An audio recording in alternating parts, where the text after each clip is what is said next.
Hello everyone, Connor here. Just as a small disclaimer, some things we may talk about on the pod shouldn't be attempted or recreated. Remember to keep everything legal, keep it between the ages, and don't tear up the ground while you're on the pull.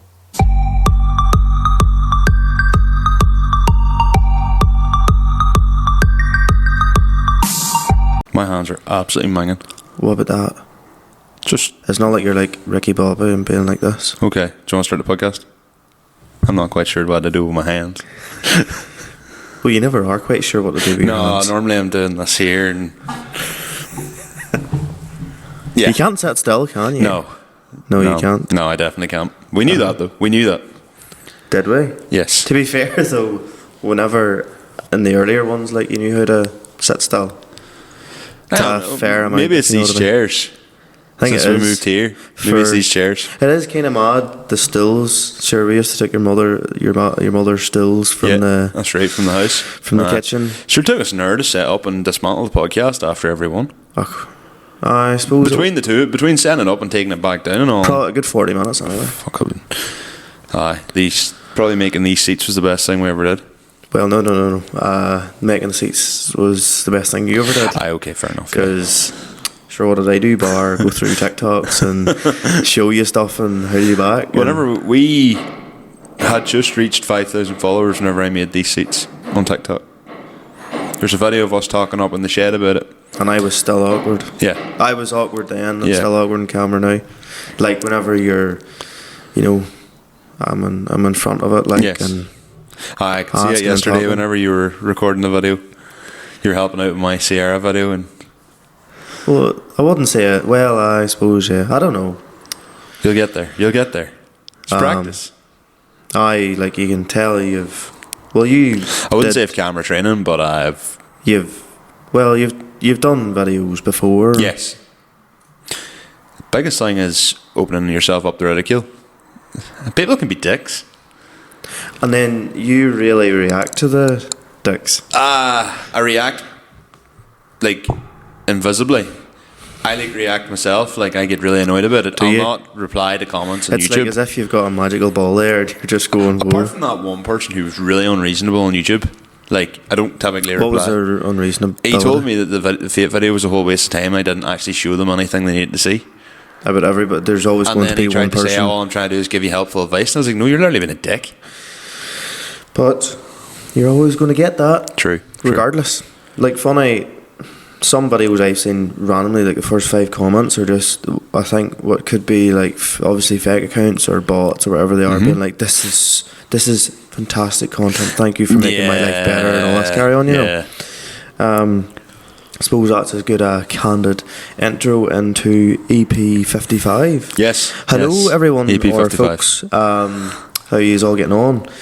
You're listening to the Agri Automotive Pod by Limited Slip Differences, as you can see. Your perfect blend of cars, tractors, and all the shite that does be in between. Literally. I'm Connor, I am Michael. What's your crack, host. folks? And as I said there, you're listening to EP 55. Yep. Thanks Funny. for reiterating, Connor. See the last one we done, I was shown by somebody else while others were watching it in front of me. And the way I was saying it was, I'm not going to lie, I cringed very hard for myself. Is this the way you did the intro? Aye. You're listening to the Agri Automotive Podcast by Limited Slip Differences. You sound like you had a lisp. I have to was say. listening to it and I was like, I'm not actually saying what I was really thinking, but What were you really thinking? not saying it in camera. See, in the moment you do these things, and then shortly after, or you hear yourself back, and you're like, fuck up. I think Just fuck up. I think Connor. doing the intro is quite difficult. I think I've only ever done the intro once, like because that was kind of, there was the whole thing was like, you know, me kind of being the more stop it, stop mocking me. It was like the whole thing of I feel more comfortable when I talk with my hands. It was like because I have the more. You get a fucking toe up your hole soon. Off. Alright. Because I have the overbearing personality, let's call a spade, it was like the one thing was like, if Connor at least gets the intro, he'll at least get some word in edgeways. Like, so that's why I got you then to do the intro. But the intro's not easy either because, like, It's the beginning of it. Sure, Johnny Smacks from Two Johnny still reads the intro off his phone, and they're 300 and something odd podcasts in. True, yeah. So, well, I went through a win of variations of this. Yeah, and you all go through more in time to come. Like, oh, aye. Like, I changed it, and it was brave long for a win, and then I changed it back again a bit sure, bit it's been shorter. from Cars to Cows and the Culture podcast and your Agri Automotive podcast and all these different iterations. And The really, very first one was yeah, that was an essay. as long as the podcast Sure, itself. we spent 15-20 minutes writing it down, and Yeah. it nearly got to be. Eamon Dempsey, we are listening. We hear you, and I'm sure you can. I'm sure you can hear the door banging. Eamon, we know ourselves. We're aware.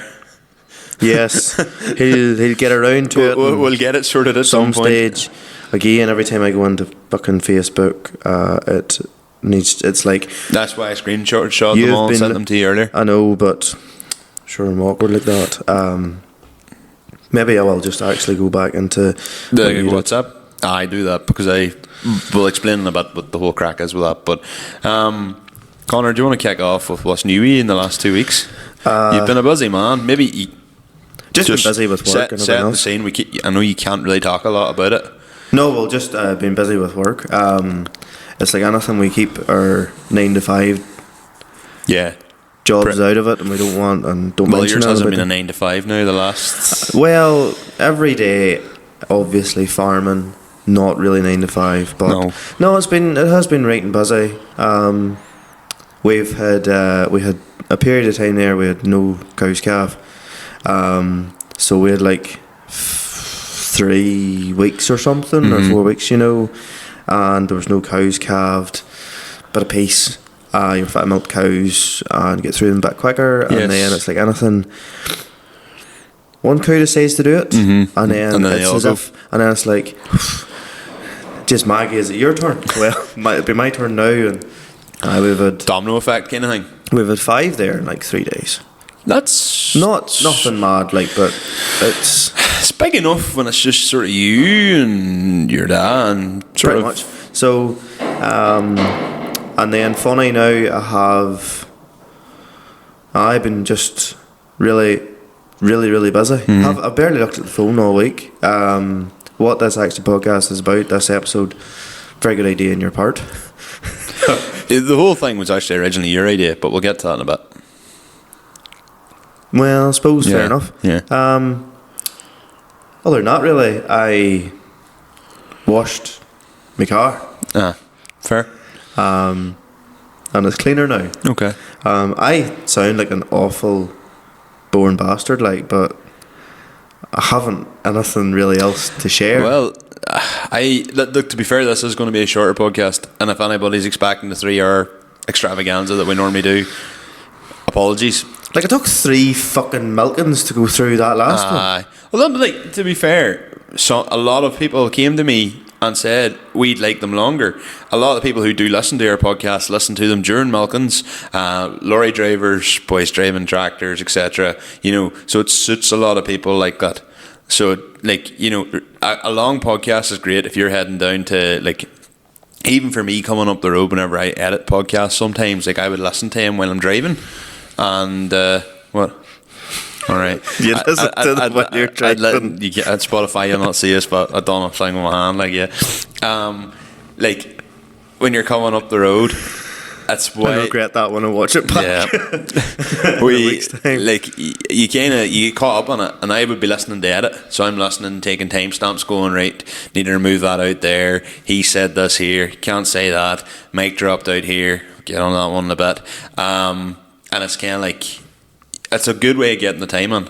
So a long podcast, I think, is a good enough job. Plus, I kind of guess what's like, we don't really like to cut our guests short. And if they have a long story to tell and they have a good story to tell, let them tell it. Like, there's people, to be honest, who we've had on who we could probably do 5 or 6 more podcasts with them. For most of our guests, to be honest, you could bring them back a second and a third time and the conversation would still be as good. So, but it's just, look, well, as I keep saying, I'll get on to it in a bit, but for what's new, for me, going back a couple of weeks ago, the biggest thing at the start was having to redo the JC Slick video. So when we done the last podcast, as soon as we finished recording the podcast, I turned around and looked at that mic, and that mic wasn't going. And I was like, "Are you fucking kidding me?" We listened to it back, and you can hear me sort of half speaking. And you're like, "Michael, don't worry about it." But I was like, "No, this one's going to go big." So like, we need to put a bit of effort into it. It's like that door scratching itself like in the wall. It really needs sort of just other more important things at the minute. And I was like, what could be more important than having better sound quality in here? Getting my car ready for a drift day, which we'll get on to in a minute. So then we were listening to it, and I was like, this is horrible.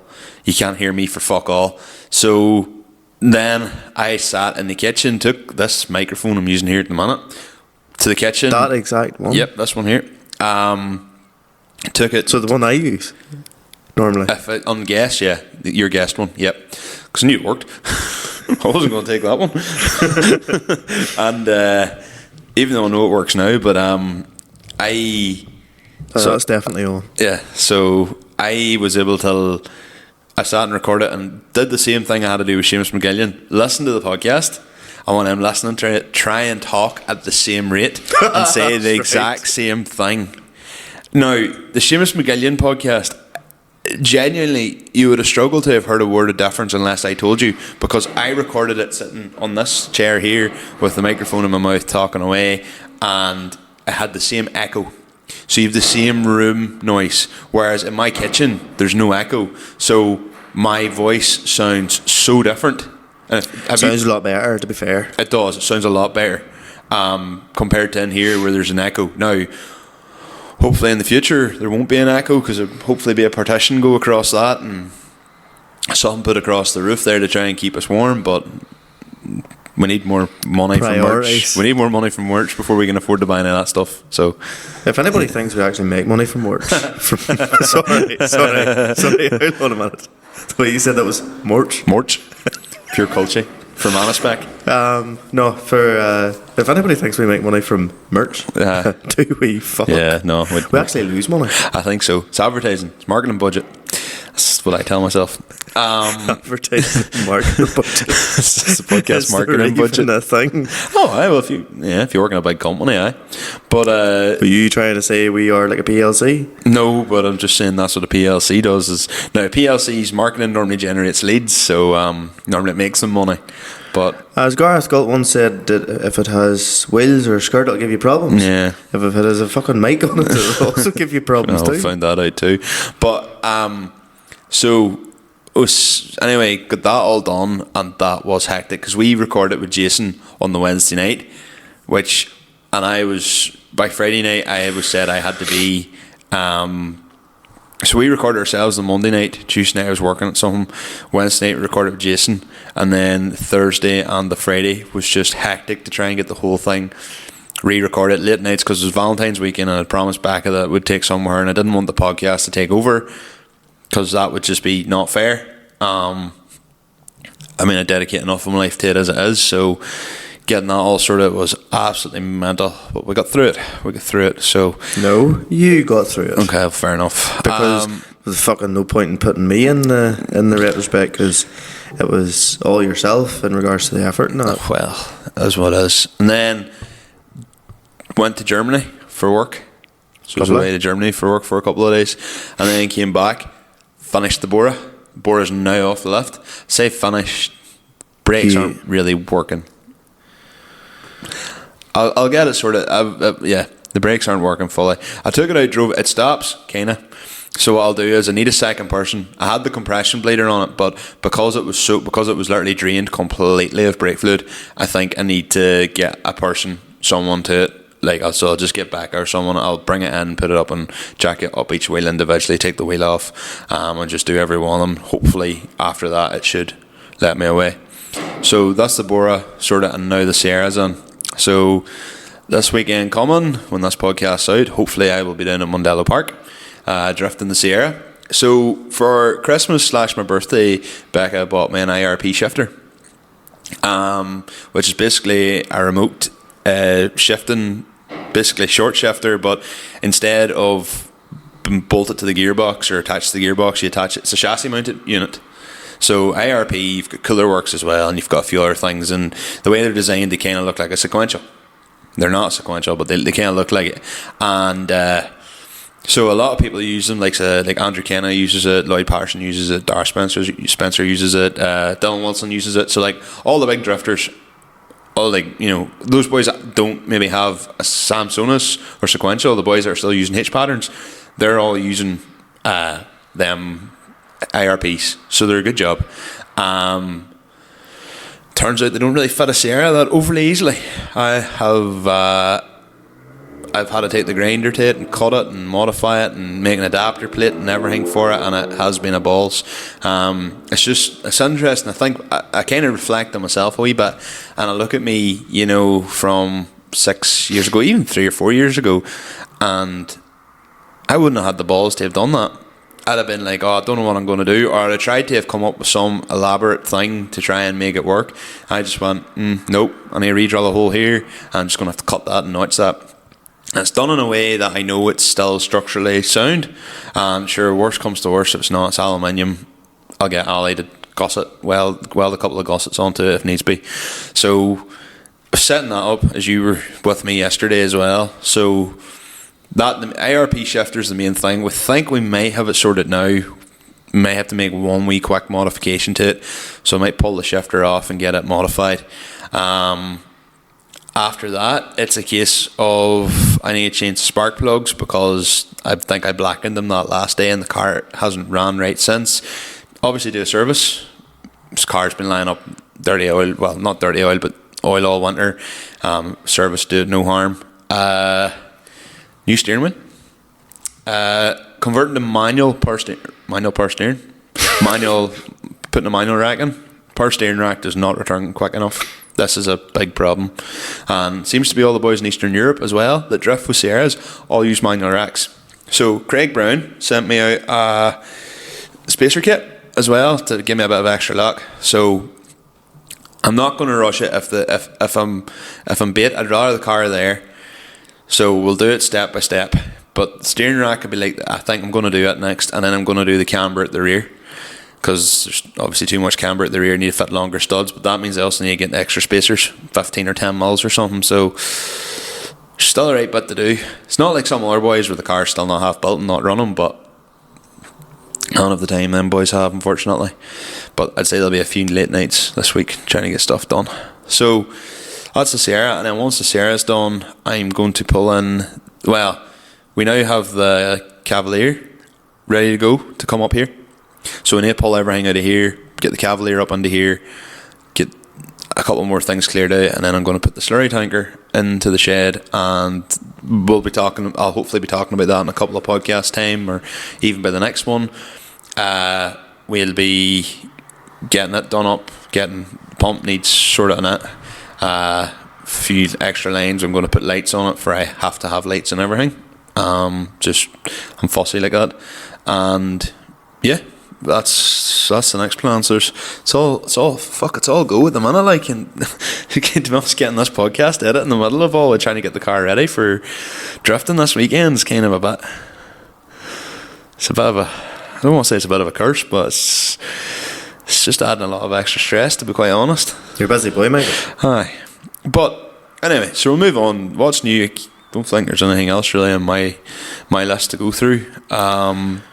The only thing I can say to add to anything is, so, I think it was Monday. It was Monday. I was going through Snapchat. Yes. And I was going through JC's Snapchat. Yes.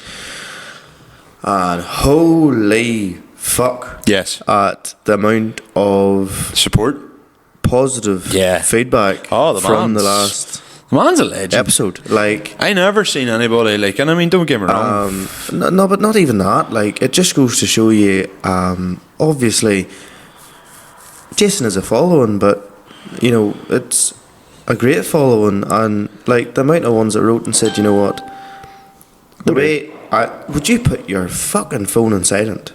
It is supposed to be in silent. This happened the last day too. So can't exactly remember what exactly I was saying, but just. The man's following is the unbelievable.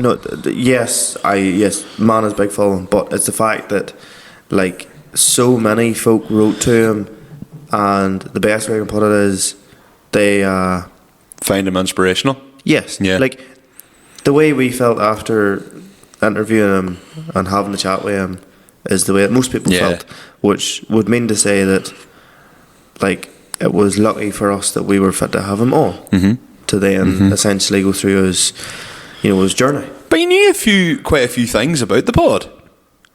There was a few things he said to me. He goes, "Did this not happen to you in this podcast?" And he's like, "And you said about that there." And even a couple of other things. He's like, "Did you not say about that, or did you not say about that?" And I was like, "I wonder, does he listen?" I don't know if he does. But he No idea, but he knew who we were. There's no. He's going, right, which one uses Michael, which one uses Connor, which is what I would have expected him to say. Yeah, there was none of that. No. Maybe he just done his research and listened to a couple just to go, I want to listen to a few, and picked 3 or 4 random episodes to listen to. Which is totally fair enough. I mean, if you're going to do a bluff game, no, I'm saying a bluff game, but if you're going to try and do a familiarisation thing. That clearly is not into the, where the pen goes It to. is, it's banging on this side. Wow. Yeah. Yeah, no, just taken aback, I have to say. Like, I'd say there's at least 100, if not 150 people have, serious. Unreal. wrote to him and shared it. How many people added you in Snapchat? Wouldn't be massive in Snapchat. I do a big Snapchat score, never really use it. But For a long time it was a case of Michael Scullen has sent you a Snapchat and you sent a photo of the floor. now you're doing back. that to Porrick Leonard as well. And doing that Porrick Leonard, as well as a few others now too. But Strike with a few people. Yeah. To be honest, mostly podcast listeners. To be honest, yeah, no, Andrew Muldrew, Darren Finnerty. Darren Finnerty actually made a Facebook just to become part of the community. Put it this way, I would say in the previous 5 years, I had a third of the ads that I had in the last week. Yeah. Yeah, Yeah. no joke, like Yeah. fucking hell. The amount of followings I've gotten and the amount of ones writing to me off the back of that saying like, lad, love the podcast, keep her lit. Every bit of feedback we all appreciate it, whether it's good or bad. He might cry, but sure, you have to take the bad with the good too. And that is what makes us better. You can take the bad feedback then, sure. I'll take the good. Michael, How about that? there's some boy says your navy trousers with a black hoodie are as fucking wild looking. Taking the piss, lad. I'm literally taking the piss. Calm down. Says a man with a black hat and a navy hoodie. It's actually a navy hoodie or navy hat. Is it a navy hat? This Yes. is the thing. It's very The very navy dark and the navy. black are so hard to tell apart. Might I am change that. purposely wearing, But here, look, Michael. What is this episode about? So basically, For the next 10 minutes, he'll explain. yep, that's exactly what I'm going to do. Basically, I have Nathan Maher coming on the pod, and I recorded with Nathan. Maybe a month ago now, and it was phenomenal. It was class. Nathan is absolutely hilarious, but with me doing the drifting and all, and it's absolute to the wire. And I know if we were doing with Nathan, me and you'd be recording, and then I'd have to listen to the whole thing with Nathan, and then have to put it all together. If me and you record tonight, this episode, we can do it all in one sweep. And I want to give Nathan, Hopefully. well, should do, unless we have any real technical outages. Nathan, I really want to give Nathan the time of day for that pod because it deserves it. It is going to be... Not that any others didn't get the time of day. No, but every other one has got the time of day. This is what I'm saying. I can't do it this week. Just the Sierra is the priority for me this week. So basically, yeah, look, I put a lot of effort into everyone. You just don't with the time. I just don't have the time this week, and I want Nathan to get the full treatment. It's just how if I was on a podcast, I would Michael's hope going the to same. continue to explain this, but look, you haven't got the time this week to get No. it fully finished. So we'll at just least in the next fortnight afterwards, we don't have to record that much. Yes. And we maybe have the opportunity, if we have another guest on, we can get ahead of ourselves Yes. again. Because So- that's lovely. Yes, it There is we go. nice to be ahead of ourselves. Yes. So Connor had an idea, and you've maybe heard us talking about it at like the end of the podcast. And to be honest, we probably haven't promoted it enough on the pod. Connor had an idea. Maybe was it just before Christmas or during Christmas? So, considering it was my idea, I suppose I may explain absolutely. So, beforehand, whenever Michael would obviously put up in the Instagram story of the podcast, it was essentially like, oh, look, questions and that, right? Yes, we were getting all of yous that listened to us obviously wanted and were very appreciative of the following from Instagram. But I suppose something like, it's the whole idea of all the ones that would listen to us yarning away. Facebook seems to be like a nicer way of doing it through For like the a likes forum of a kind group. of thing. Yeah. Through like a group.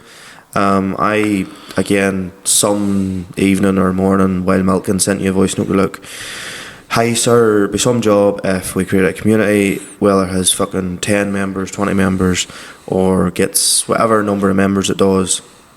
Means then you can be like, we don't know what the fuck to talk about tonight. Could you tell us what to talk about? Or is there something you would like us to talk about? Or we probably have rehashed this and explained this before in another podcast, Yes. but fuck it, we'll just do it again. The likes of the community, you've used it to the full potential there with this one. I mean, it's completely, it's 100% ripped off from the two Johnnies. There's No, it isn't, lad. No, it isn't. To be honest with you, like, I don't even know who the two Johnnies are. Were they the two John Joes? That's no. basically what it is. I would have said Jack and Jill. Oh, fair enough. You can be Jill then. All I can think about is the over 18 version of that. I wish I didn't come out with it, but anyway, say no more. Yeah, keep the ball rolling. Go on. So yeah, no, we created it. You can post whatever the fuck you want into it. Nobody be shy. I'm the only shy one that never posts. It's quite true. Very much on it. But to be fair, like the last thing I really think about doing on a daily basis is putting up anything I'm doing. It's just by total nature now. Whereas whenever I look at Facebook memories from 15 years ago, that wasn't the way I was. I was telling people I was going out and what was going to be good, and the various way Facebook used to be, and I cringed the fuck out of myself. But yeah, would have been a bit like that too. But you know, you use it to the full potential. So this podcast is basically folk that have, you know, asked questions, but only this time we're going to try and discuss them. Yeah. So and fill 3 hours of your life. Well, the whole idea basically behind it was ask the community.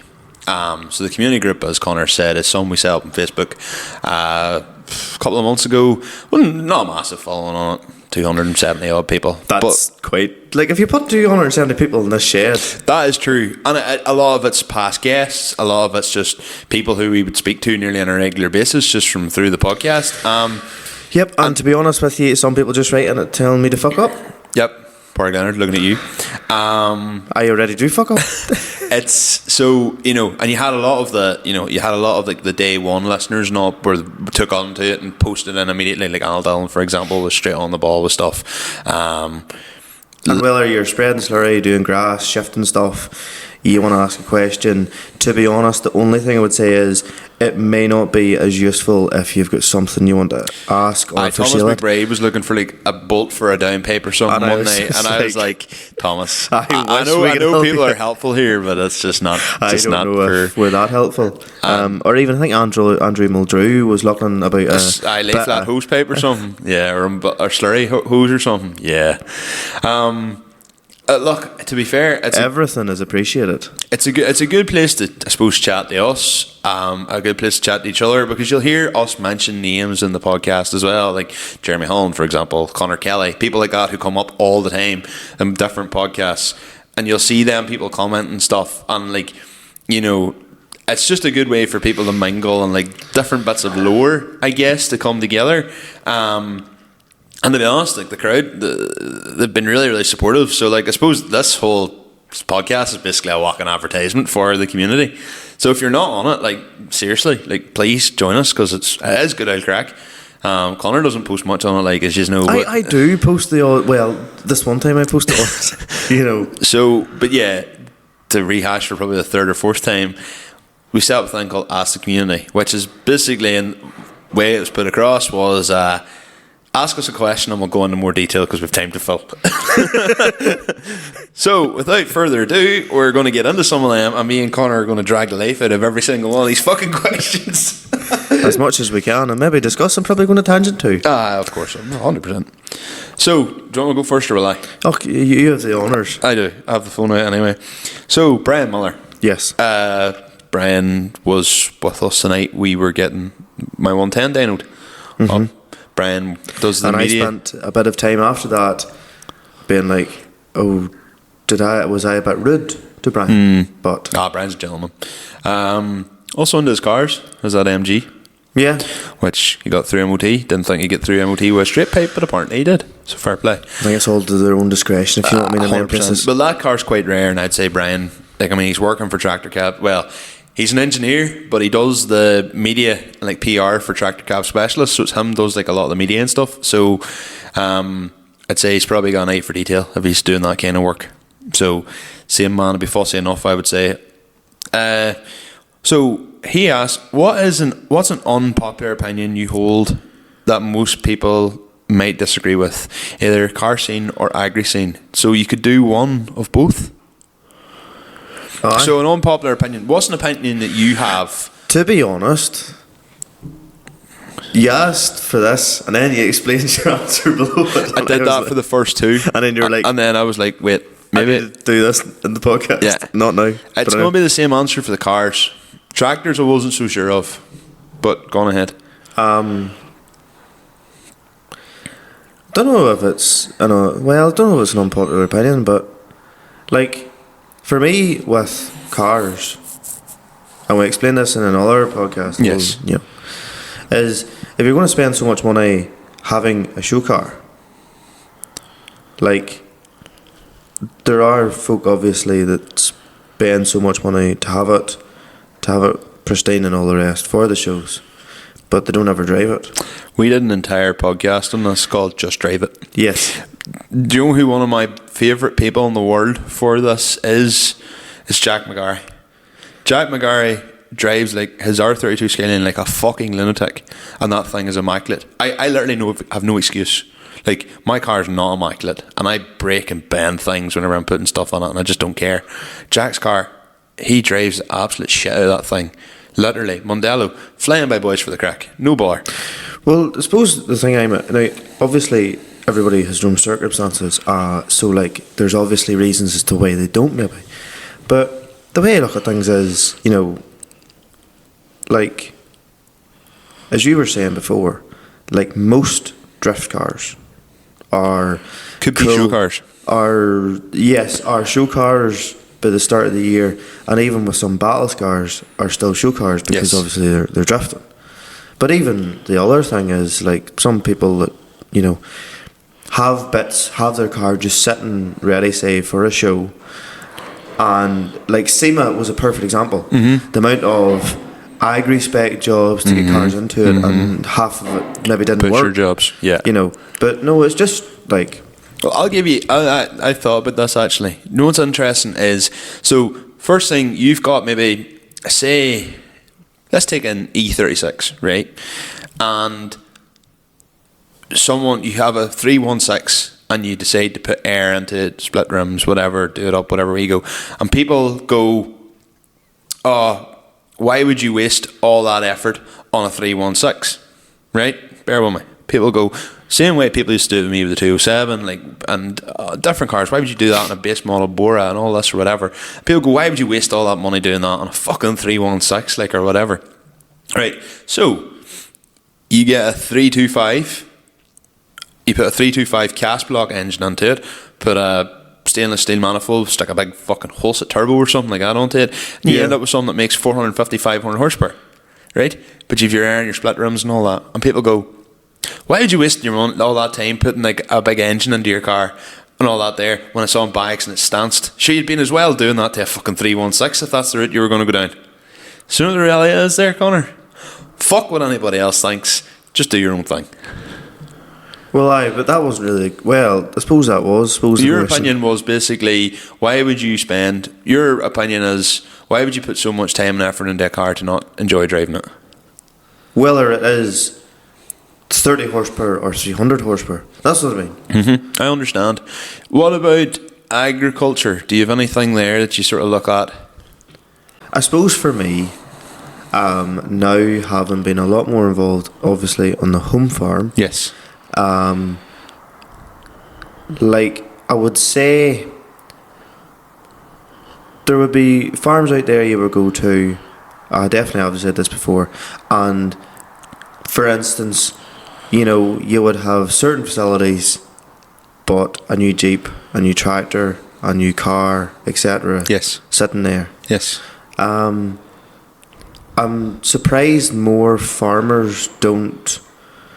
Like, the way I look at things is, any business, whenever it starts to make money or has profit in a certain period of time, and you have money to then reinvest, like, would farms be the sort of business where instead of reinvesting to solve problems that you may have, people maybe run and gun to maybe shiny metal disease to have something nice, and if you that can makes see, sense. yeah, and you're looking at a yard that has I'll even look at, like, say for instance, own farm, like, maybe it just wasn't the right time, or there's obviously a reason for everything, but at the same time, like, instead of, say, when we would have, say, changed a tractor or bought an implement, we should have done the parlour 10 years before. You know, because it's only, like, I can understand, it's like, there's lots of things in the world that whenever somebody does something, they're like, oh my god, why did I not do this before? But I would nearly say farming is maybe one of those industries, in some aspects, in some farms, that they don't look at it in that regard. You're thinking then, so just to kind of sum up that point, your opinion is people should maybe consider the actual whole farm, like maybe, for instance, there, as you said, a milking parlour, or bad state of shed roofs, like, or say for a yard that's completely covered in fucking critters. You know, say for example, you have a stone lane down to the farm, or you have a poor concrete lane, or you've, say, bad handling facilities. Yes. Maybe instead of changing this or changing that, you know, just because it's nice to sit in for an hour. I suppose, like, it's easy to change a tractor, but I suppose I hear what you're saying. I think spend money on infrastructure. I think a lot of people get caught up on that. Oh well, if I don't trade this up now, it's going to be worth nothing. True. I think that's a counter argument, although I do agree completely what you're saying. There are places around the country where you see the sheds have completely fallen in and there's a brand new case sitting there, and you're like, I'm not pinpointing anybody in particular, I've just case the first tractor to come to mind, but I did actually see, going through County Tipperary one time, 3 brand new Braun trailers lying in a shed. Sorry, 2 Brauns and a Smith lying in a shed, and the shed, there's half the tin was missing off the shed roof, and like 3 brand new trailers, and I was like, I mean, I don't really know if the man's got his priorities right there, but yeah, maybe he's storing the shed, maybe it's not even his yard and he's only storing the trailers there, I don't know, but I did kind of look at that and I hear exactly what you're saying. You know, like, for instance, you could be using a portable crush. I'm more surprised that some places don't, instead of doing that, leave it as a project that whenever you are coming to TB testing time, or you're having to dose the cattle in that, or, you know, or even the likes of something, you know, you have a field and it's maybe away from the farm, spend a bit of money and leave handling facilities up at it that you have somewhere, and it's easier than having to I understand home. And make your life a bit easier. Basically, I suppose, I'm not going to say that farmers would maybe say a lot of the price of equipment and kit, but they still have it. Yeah.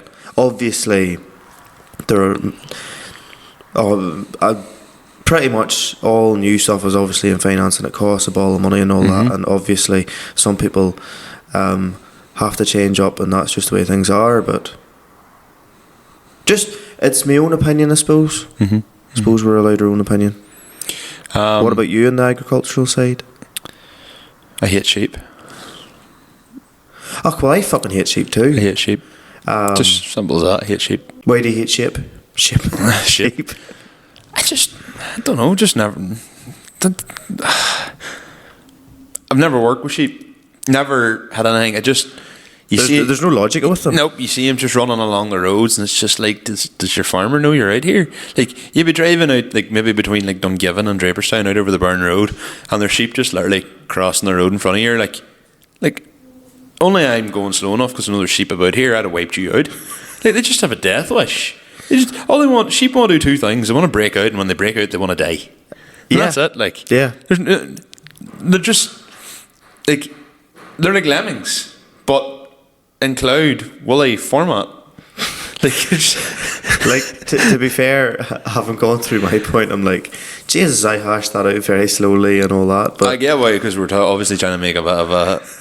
We don't need this to be 3 years. But yeah, and then with cars, then I suppose the thing was, back when I was younger, I was like, oh, there's no wheel, like a 3-piece wheel. Wheels have to be 3-piece wheel. If you're not rocking like OZ Futuras or Fittipaldis or BBS RS or whatever, like you're not anything. And it used to be, like, I was one of these, when I was like 21, 22, 23, I was one of these like real wheel elitists. You were very fucking hard to listen to. And I look back on it now and I just go, like, and I still see that now with people going, oh, don't like Stroms. I'm like, fuck up, they look grand. To be honest, I'm very much like that with like racing wheels still. Okay. There's a lot of like lightweight wheels, and some of them do look well, but some of them look like fuck all square, in my own opinion. Agreed. Oh, there's wheels you look at and just go, that just doesn't look right. But then I don't think it's so much a thing now, but for a long time there definitely was rotiform disease. And now I just don't think the hype's there with rotiform now anymore. There's still some people I do know who do run rotiforms, and it does look good. Chris Doherty, perfect example, has rotiforms in his car, and it looks savage. But like, that's, you know, it used to be back in the day, everyone was all about rotiforms, and if it wasn't rotiforms or 3-piece splits, it was like. And a lot of it, I think, was fur coat and no knickers, because like I was running about with 3-piece wheels and this and that, and could barely more fucking afford to like fuel the car, fix the car, because it spent all my money and everything else. And I wouldn't be like that now. I think maturing was realising that there are some cool single-piece wheels out there. Says like, I quite like Stroms. Like now I run body clubs, so I went from 3-piece Ragunas to, which to be honest I bought in 2016, 17 or 18 or something like that, and 2018. And like, you know, by that stage I came, even my own hype on 3-piece wheels had kind of died. And now like I've got the body clubs, I have a set of works, I have 2 sets of works there. One that's a 3-piece split, which I would love to build for my car, but I just don't have the money, and another set of works which I was going to put in the Lexus, but they could find their way in the Sierra yet. And they're all single piece now. Like that set of works is single piece. I said the other works are 3-piece, but if I build them, it's because I want to build them, and not because. And I think if I build them, they will look seriously cool, but they have to be built to the right spec, and it's going to take more work than I originally thought, and that's why I haven't built them. Because if I want to build them, I want to build them to how I look, and not just building them for the sake of it's a 3-piece set of works built. If you understand. So yeah. I guess just back in the day, I was very much, had to be 3-piece wheels, and now it's like, do you know what, just run whatever. Just, the only thing I said, don't claim your JRs are 3-piece wheels. Don't try and bluff. Like, if you've bought JRs, you've bought JRs. Nothing wrong with buying JRs. Just don't try and lie about them.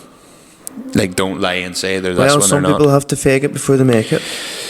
Yeah, but I would say... You're now being a wheel elitist. I would say, well, I would just see through that. Like, don't claim your stuff's.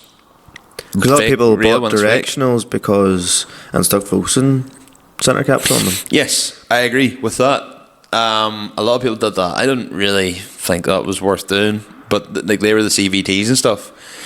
I never really liked them. Oh, I really did at the No, time. I never really liked them. But there's been in so many cars. I feel like rotiform BLQs, they just haven't aged well. BLQs. Do you want to know something? Every wheel suits a car. Yes. But it's every wheel will suit a car, but it's just the way, and everybody has their own opinion on it, I suppose. So, Kieran Walsh O'Reilly. That's right, Hypothetically, the Sierra is finished and sat the way you want it. What is your next project and why? And also, if Connor wasn't tight and had to get a rear-wheel drive car for Whirly Burlies, what would he pick and why? Must be somewhat reasonable and achievable. I'll let you pick a budget. Connor, work you away. I actually thought about this. For me, I would do E46. Yes. 330 grey. You know the 5-spoke split wheels that being E39s. Parallels. I'd have it instead of parallels. Yes. 330 just mapped. Coupe or 4-door, not arsed. 4-door. Yeah. Okay. I don't know. There's something like cool about them. 330D or 330CA? D. 330D. Because Good at the end of choice. the day, like, it's something that, if you want it to have better fuel economy, it would have.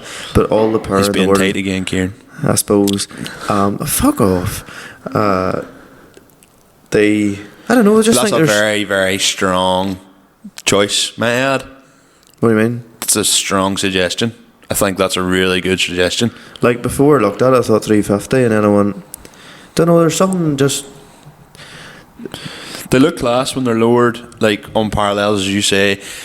They're Or easy to make. Yeah, it's quite hard to make them look bad. put a set of spats on them, like a lip kit and stuff like that, and I think they look full tints. 330s need full tints. And a wee lip spoiler. Yes, agreed. For me, next project is, and I answered this, I have the 300 there. I have the B204 Cavalier. I have Archie's shell that's supposed to get an OM606. I'll get my wedding out of the way first before I maybe think of any of the rest of them. 2046. I'd like to have, I think, to be honest, I think I will set the 300 as my target for King of the Cone 2026. Whether I do it or not, depending if we end up having to go on a honeymoon in the middle of it all, but I would like, that's when I'm going to start setting aside a bit of money. Sarah can sit here in the shed. It's done its thing. If it gets through this drift games this weekend and gets to Dub Shed, and I maybe get a couple of events to Bishop's Court maybe throughout the year, stuff that's not as expensive, and I get to do Donegal in it and get to do King of the Cone in it, look, I'm happy enough if the car doesn't break my heart too much this year and doesn't leave me stranded too many times. I'll be happy enough the Sarah will have done its bit and a couple of wee road runs and stuff like that, yeah, the 300 really is the next thing for me, and that is a full manual conversion, stainless exhaust, works, coilovers, tints, steering wheel, possibly seats, etc. Kit. Oh yeah, V1. This actually comes up again though in another question. So, are you just reading the ones I sent you? The screenshots I sent you? Okay. So Adam Fletcher has said, I've recently been looking at Lexus IS200 because I need to break away from Boris for a bit. But my question is, do you personally prefer Irish spec Lexus or Jap style? And is there certain things on them you don't like on them, like certain colours, kits, wheels, etc.? That's such a hard question. To be honest with you, I'll answer first. Yes. They're a funny car because for a long time I was sort of, so at the beginning I was like, I seen an Oma one night, yellow one, white wheels and all, you know exactly what I'm on about. With V1 kit, wee ducktail spoiler on it, full tints, and looks shabby as well. Then the likes of Crafts and Calvin's, seen obviously them and was like, oh, if I was ever doing one, BN kit or Vertex kit or that. Do you remember Alan Kelly's purple Altezza? Or Alan Kelly's as well. But now I would have to say there's something about the Irish spec ones that's just like, I think I'm sort of, like I look at Regal whenever they do theirs, and to say I've spent a few bob on tickets for some of theirs would be an understatement. Don't know, there's just something about a V1 kit with a lip kit on it, like Moonstone Blue, isn't it? Moonstone Blue, yeah. set of Stroms, Yep. decked, full tints, wind deflectors. It's simple but timeless, and I don't think it's ever going to look bad. I think it is the Irish spec in the Lexus is definitely what's driving the Lexus up. Same as Sierra's. Although the English were doing that as well, causey kitting and causey wheels. But I like when I do up my 300, it's not getting a VN kit or a Vertex kit or anything like that. And it's not to say I wouldn't, because you're going to buy the bumpers and have to get it all painted anyway. It doesn't even really make that much difference to the price. And wheels, big whoop, like you'll do whatever you have to do. But and these suit mud flaps so well. I think the perfect combination is a set of Jap wheels on an Irish spec looking car. So for instance, like what I'm planning on going for is like work T5Rs on mine, or say even like CR2Ps or something like that, like a set of real nice Jap wheels, even R33 GTRs like Rob Bill's. I like, to be honest, when I look at, I think really, to be honest, the best combination I think is the felty kind of V1 V2 style, TRD kind of style, with full tents, you know, and all that there, lip kit, etc. But on like a set of like works or something like that, Jap wheels. In my own opinion, the nicest Lexus I've seen for a long time is the V2 kitted one at King of the Rings there. Oh, Hayden Myers. I He's just bought a 1J. I have to say, and I have to give it to him, whatever way that the thing was sitting decked, it just... It was class. I don't even like V2 kits, but that thing was class. The splitter made it. Yeah, that thing was class. And he's a good wee pilot as well. So, yeah. Adam, I don't really know if I've answered your question. Is there any colours you don't like in them? There's a couple of really shitty silvers you can get in them. Silver's not... Silver, do you want to know something? You get the silver that's a bit silver with a bit of gold on it, like Calvin's old colour, before he obviously sprayed it. See if you had like black accents and all. Do you want to know something? No, silver's coming back. Silver 100%. is a color. Now I understand. Yes, I bought a silver car, and my other car basically is a dark silver. Yeah. Cosmic grey. But fuck me, I don't know what it is. Like recently was having nosy through like cars and that. Like silver with like a black edition is fucking like seeing a brand new shaped Tiguan the other day on the road, silver with a black edition. If it looks unreal. If my Amarok was silver, I wouldn't have turned it down. If my Amarok had been sitting on, there's something about silver now, and like it hides scores. It's fucking silver. I think's quite good in a way, but it has, as I say, it just depends on the color of silver. Like some of the BMWs now you get in silver look absolutely unreal, but it's like either a greyness or a blueness. I think it depends on the flake. Some of them Lexus nearly you thought had a gold flake in it, and nearly was more like a champagne colour. Just even you did get a gold coloured Lexus as well. A gold Lexus with the cream interior maybe just wouldn't really be my go-to. Interior, anything that's sort of black or grey or... But then gold Sierras used to be laughed at for a long time, and now that's like a wanted thing. They were like a proper poverty spec. They were like a brown interior. Christopher McDonald from Clady, he lives in America now, but he's won on a lockup somewhere, and Luke Quinn has had Luke can correct me on that one. He sledged her a win at times a couple of years ago, but I think he might be trying to get her back out. So Luke Quinn had a gold one as well. They are rare, you don't get them, but they are the kind of the how bad they were, like the brown interior and stuff is now something that people go, I want that's class. Like to be fair with a 200, I would have a V1 over a V2. I don't mind over V2 as well. Don't mind the Vertex or BN, but in my opinion, had to be the full kit. I don't really like the bumper with just with the lines of the car. Yes. I do not like them spoilerless. I like them spoilerless. I'm sorry, Adam. No, I'm sorry, Adam. I like the spoilerless look. I think the spoilerless look is not for me. I like the spoilerless look. Or even the wee tiny lip spoiler. Don't like that. It has to be the ducktail on them. With, maybe I agree to disagree on that one. What about a Hay-Rise spoiler off an Altezza? Rather ducktail, to be honest with you. But see, if you have a mad kit, it's like anything. If you have a mad kit, you need to have a bit of a mad spoiler too. Like a 326 wing. Some people have pulled off. Don't like white arch ones. Think white arch ones are not my cup of tea at all. Some cars suit white arch. In my opinion, not an IS200. It just takes the right colour and wheel combination. In my opinion. Now, slightly flared standard arches. Yes. But, yeah. So, Eamon Dempsey, first question that comes to mind when you go fix that noisy door. Not yet, Eamon. Not yet. That's doing our fucking heads in the night, to be fair. Eamon, Let me just put it this way, right? So the shed that we keep the cars in and we record the podcast in, right? We have now been using for the guts of a year and a half, 2 years nearly, right? Okay. So about a year and a half ago, there is a bulb per roughly what you would class as a bay. In the shed, there's 3 bulb holders. Sorry, there's 2 bulb holders and one with no holder on it. But there's leads and all there to put a bulb holder on it.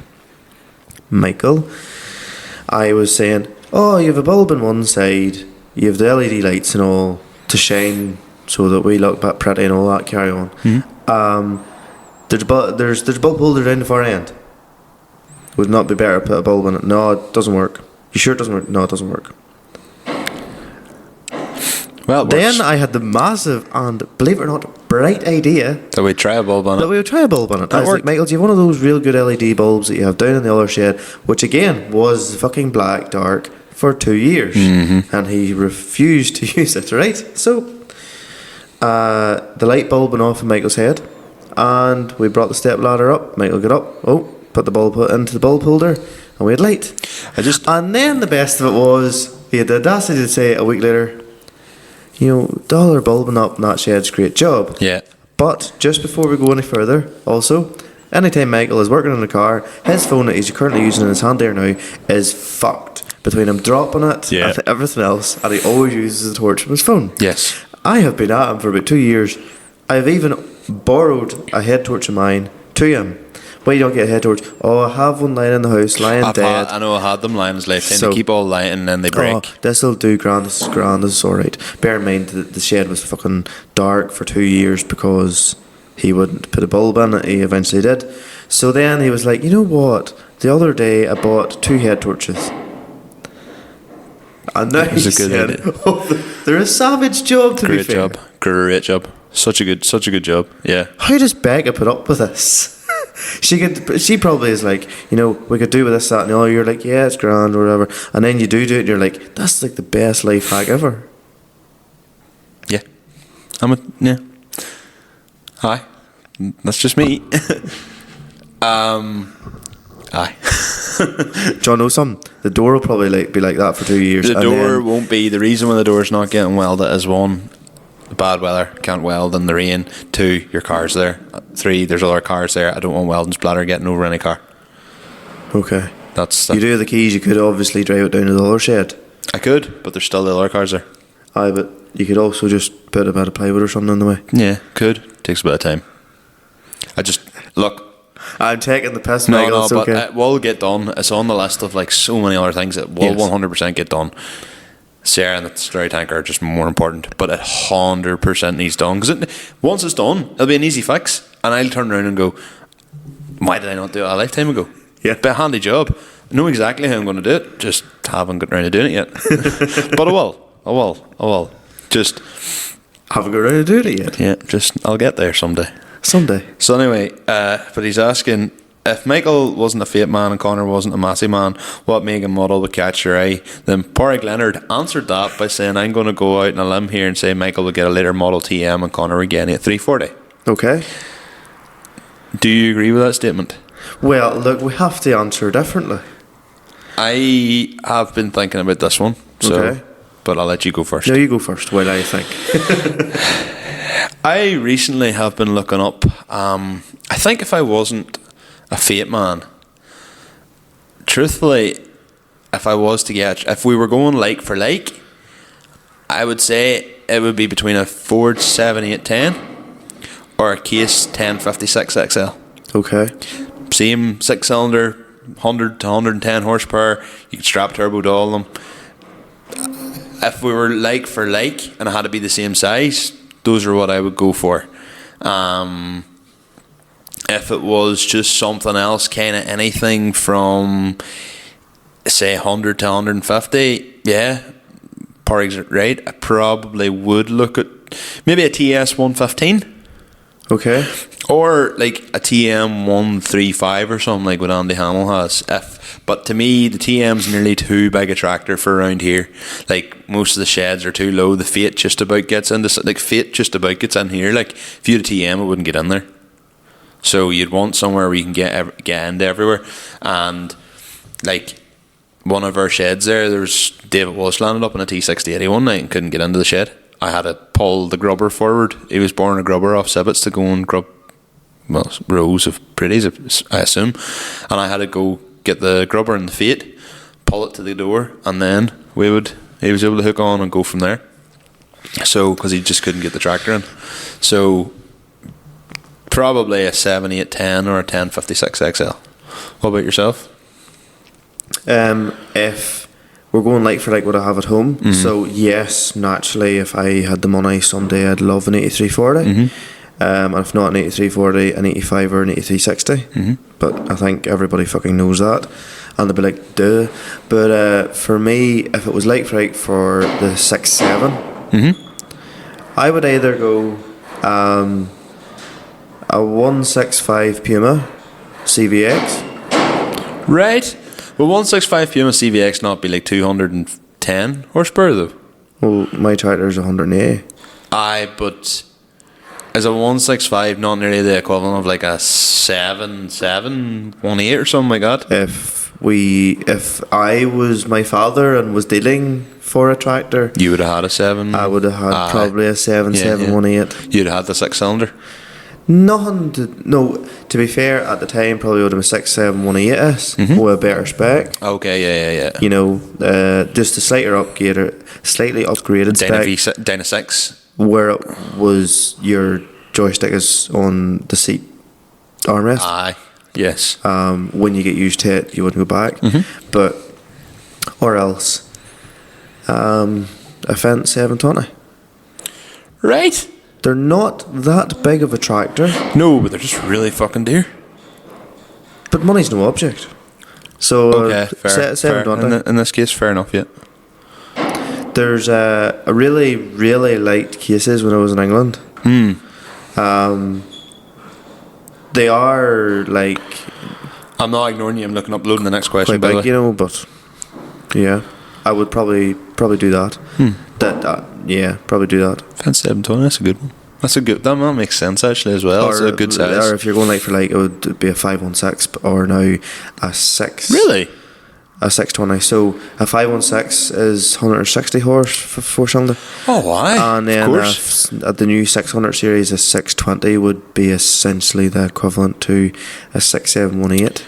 But they use the new 5 litre, not the 4.9. Okay, yes. But I think probably the next shape of Massey's that are big 4-cylinders will likely be use the 5 litre. 5 litre, yeah. Because it's upwards of, instead of being upwards of about 200 horse, lovely, they're about 220 to 225 horse they can work up to, no problem. So the 620 is 200 probably plus. That's impressive. Sparg Leonard, I'm going to be nice and not tell Connor to shut up. So Connor, tell me, you're taking a well-deserved holiday, a few days travelling down the west coast with a detour to see your favourite Roscommon lad. I've actually been to Park's house. And going as far as Kerry over a space of a few days. Are you bringing the Golf or are you bringing the Civic? Fair enough that you'd like the comfort of the Golf, but also peak weather and perfect roads to enjoy the Civic without having to do any long hours in it. No point asking Michael because we know the stress of the Sierra would be too much to him to actually enjoy himself. To be honest. So you're going basically, say we're starting off at Letterkenny. Doing the Wild Atlantic Way again. Yeah. So Brian Coppinger also asked, so is it down the road or up the road? Are you going down to Kerry or up to Kerry? Oh, you'd be going down. I would say that as well. If you're up the road down to Kerry. If I was, but if you were in Roscommon down the Midlands, would you say you're going up to Letterkenny or up to Derry, or would you say you're going down to Letterkenny or down to Derry? You were saying you'd be going up. Aye, so would I. So I'd say down to Dublin, up to Belfast. You'd be going down the road up there. Yeah. To be fair, we in the north here we really do have it. It's like go down 3 miles in the road and 200 metres there on your left. Just see that we mix up between Imperial and Metric all the time. Do we? It's not the same thing when you're saying but going up and down, but we get everything confused. Like it's like it's a quarter of a mile there, and then going down the road another 50 metres and you'll see it in the right. I get what you mean now, yes. You know, so yeah, look, that's a question for you. So so basically in 2021 I always said I'd love to do the Wild Atlantic Way or essentially the West Coast. Yes, to a certain extent. Fucking for the past number of years, I was like, oh, I'd love to have something fun to do it in. Took the Civic. Civic had just got the exhaust and that done to it. Yes. No decal on it at the time.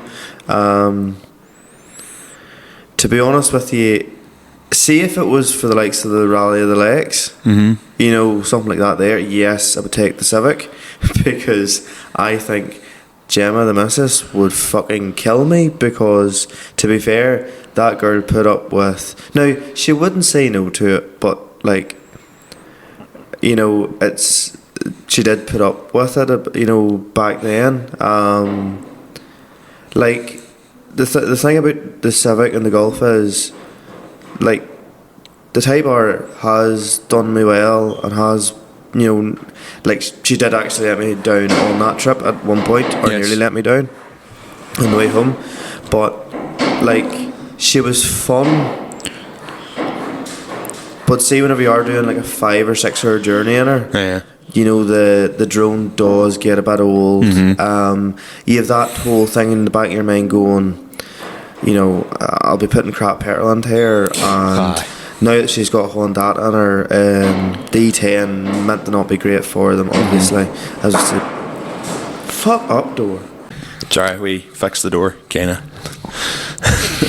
Sort of. That was getting so annoying there. So, essentially, you have a lot more worries. Whereas, you go down in the Golf, she's quiet. Especially now with a new one. Yes, she's just a nice place to be, you know. I'm going to ask you though, would you, if it was the old Mark 6, coilovers and all, the coilovers you had on her, versus the Civic, what would you have taken? Because I think, to be honest, the 7.5 or whatever it is it Mark 7 or 7.5? 7. I think that's a no-brainer. Aye, because like you have something with a wee bit of power. It's a bit lower. It's a GTD, so it's set up to be a better driving experience. Yes, of course. That's obviously what you're going to take. But between the Civic or the Mark 6, what would you have taken? Probably the with having it's hard to answer because I have technically done it before. I would probably say the Type R. Aye. But here's another way of asking it. Would you want to do that same run in your Mark 6?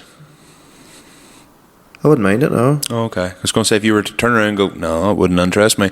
Whereas it was still a nice looking car, to be fair. And the person and the person it was sold to, like, was like, oh, I'm no need to do anything to this car. It looks, they were happy. They were happy with the looks of it, like, because obviously it was lowered wheels and all. But yeah. To be honest with you, probably the year showing. Like, it's just, you really do just appreciate fucking like a comfy car. Like, I'm not gonna lie, I'm thinking, fuck, whenever I take that out of the shed again, am I gonna hate it? But obviously I won't. Like, it's more fun. It'd probably be more cost effective bringing the Golf as well, but obviously that's not, you know, obviously, like, if it was ideal weather and I had a fortnight away, you know, to really explore. The problem with the Civic was, at the same time, low. Because obviously, yes, it's low and the exhaust hangs so low on them, it was, you were fucking, like, if I wanted to do this sleigh head drive, I was looking at the fucking roads on a video, yeah, and to see could I even fucking do it, you know. And like, if Gemma wasn't there, I would go in the Type R. Yeah, but you have to. If Gemma's there, like, not going to turn that girl's head. No, and you have to. And she would probably be like screaming, like, I wouldn't care. And she's that good to me, she wouldn't. But I would know in the back of my head, you know. Yeah, I know. I hear you. I get you. Like, what about you? Would you take the Sierra to a good long road trip if she behaved herself? It's nothing to do with the fact that she behaved herself or anything like that. Short gear issues. And again, like yourself, very low. If I didn't care about it being as low, but obviously I still want my car to look how I want it to look in my head. So to be your car's not actually that low in regards to underneath. it's low to the tyre and it's lower than most other Sierras because of the way I've had to do the camber and all. Like if I was you, I would just change out the rear tyres with the same size as the front tyres, and I'm not personally a fan of that. It's only because it's what I could get and it's better, wider for drifting. But we'll see.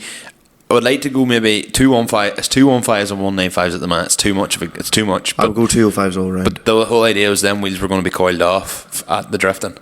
Fair enough. So, and still hopefully this weekend will be. So I'll have to put a set of 205 40s probably on her. So 195 40s at the front, 205 40s at the rear is what I plan on doing. So you say the car's not that low, but I had to put in smaller springs to get it even lower. Because so it's nothing to do with the fact, yes, the car will probably get over most things, but it's very knocky and bangy because shorter springs, it's closer to bottoming out. Whereas if it was resin just cut your bump stops then to give yourself more travel. It's not knocky and bangy then. I've sat in a car before that was, they were like, oh, that's the most comfortable thing ever. Is like, just cut your fucking bump stops. Yeah, maybe take a look at that. To be honest, it could do have been resin. That's why the Polo actually ended up being a lot more comfortable than it should have been, was because the bump stops were cut in half. Allegedly. It's something I might look into. To be honest, I still could actually raise it up a wee bit, or maybe put in a slightly, I went from a 10-inch spring to a 7-inch spring. To be honest, what I should do is probably add helpers. Or you could just cut a coil off the 10-inch spring. No, they're not the same. They're a different setup. They have the flat top and all on them. It's a different setup. You just can't. It's not as easy just to go and cut a coil. To be honest, it's nothing to do with even that. Because the car's actually I've done around Donegal and all in the car and drove roads around Donegal when I was on the hydraulics and stuff, and it was great. It was so enjoyable. Stuff like that was class. But it's just the drone. It's just 70 mile an hour. You're doing 3,500, 4,000 RPM. It's very short ratio gearbox, short ratio car. It's a 3.9 diff because there's the gripper I got for it, and the BMW box is shorter ratios than a typical Sierra box, and only other than that, I wouldn't really be too worried about it. It's not a bad car to sit in, and especially now that I've got the seating position sorted out and all, it's even better to sit in. You could drive in it now, but it's just quite knocky and bangy, and but still, look, to go to Donegal or even to go down to Dublin or to drive to Mondello, not a bother. I would do it. If your Lexus was finished and you had the Sierra, what would you I took the Lexus out the Wide Atlantic Way before. Oh, right, yes. That was great. Great car. Now, standard car at the time, right enough, but I've done the Wide Atlantic Way. Do you know what my biggest fear is? Is hitting a pothole and buckling a wheel. That's why you watch the road in front of you. I get that. If it was a guaranteed sunny day, Sierra or Lexus, no bother. But if you were just going for a good drive, Amarok. Do you have the next question?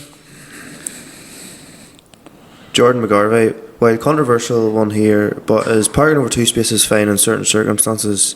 A expensive car and quite obviously not wanting to dirty, basically somebody to whack their door into it.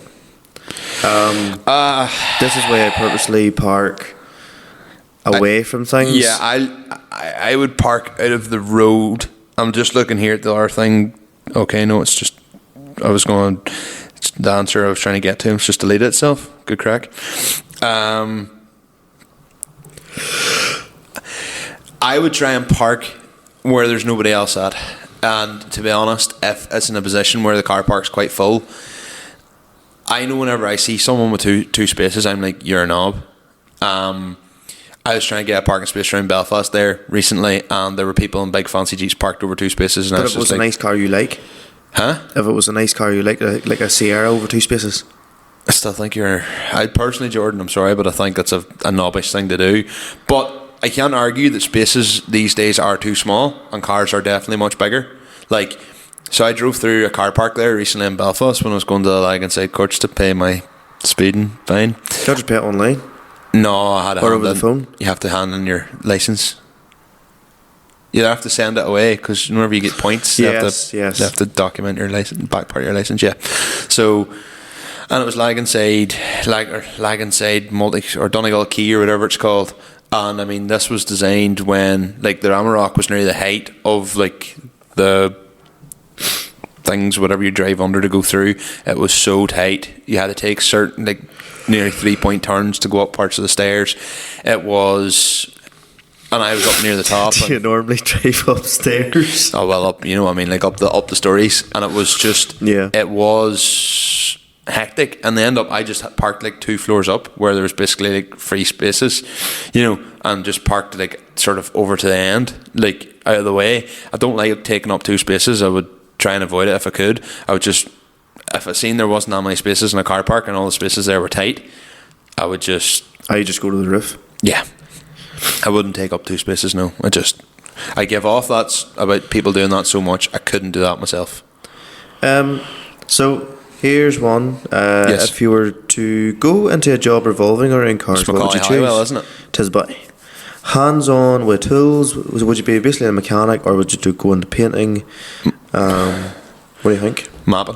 Mapping. Yep. Detailing. Ew. But no. For you, yes, because you're very patient and you're good at doing fiddly things. So you could happily sit with one of them wee brushes and work away at a set of wheels. I could think of nothing worse. Oh, like, when I say that, like, I enjoy getting a fucking absolute heap that's full of shite and cleaning it to a certain standard. Mm-hmm. I haven't obviously got the know-how with the steam cleaners and all. Yeah. But yeah, like, I do enjoy that kind of thing. You would go into mapping? A lot of my knowledge is here and not necessarily here in the hands. But yeah, your hands are dirty and your face isn't. I know how to work and stuff, and I'm not the worst mechanic. Like, I'm fairly mechanically minded, but to be honest, I find mapping very interesting. And I think you need to have a certain amount of spanner knowledge before you can start doing that kind of stuff. But I think, yeah. Would you ever go and do a course over on it? I thought whenever I was leaving uni, I was going to do a course. That was something I was really going to do, was go to England and do the course. And I don't know. Would you still do it though now if you had free time, if you took a week off work or something and went and done it? To be honest, if I took a week off work now, it's been spent. It's spent. Yes. It would be spent around here fixing the likes of that door. What I mean is, like, never say never, but how handy would it not be to just be able to check logs in your car and map it yourself? But like,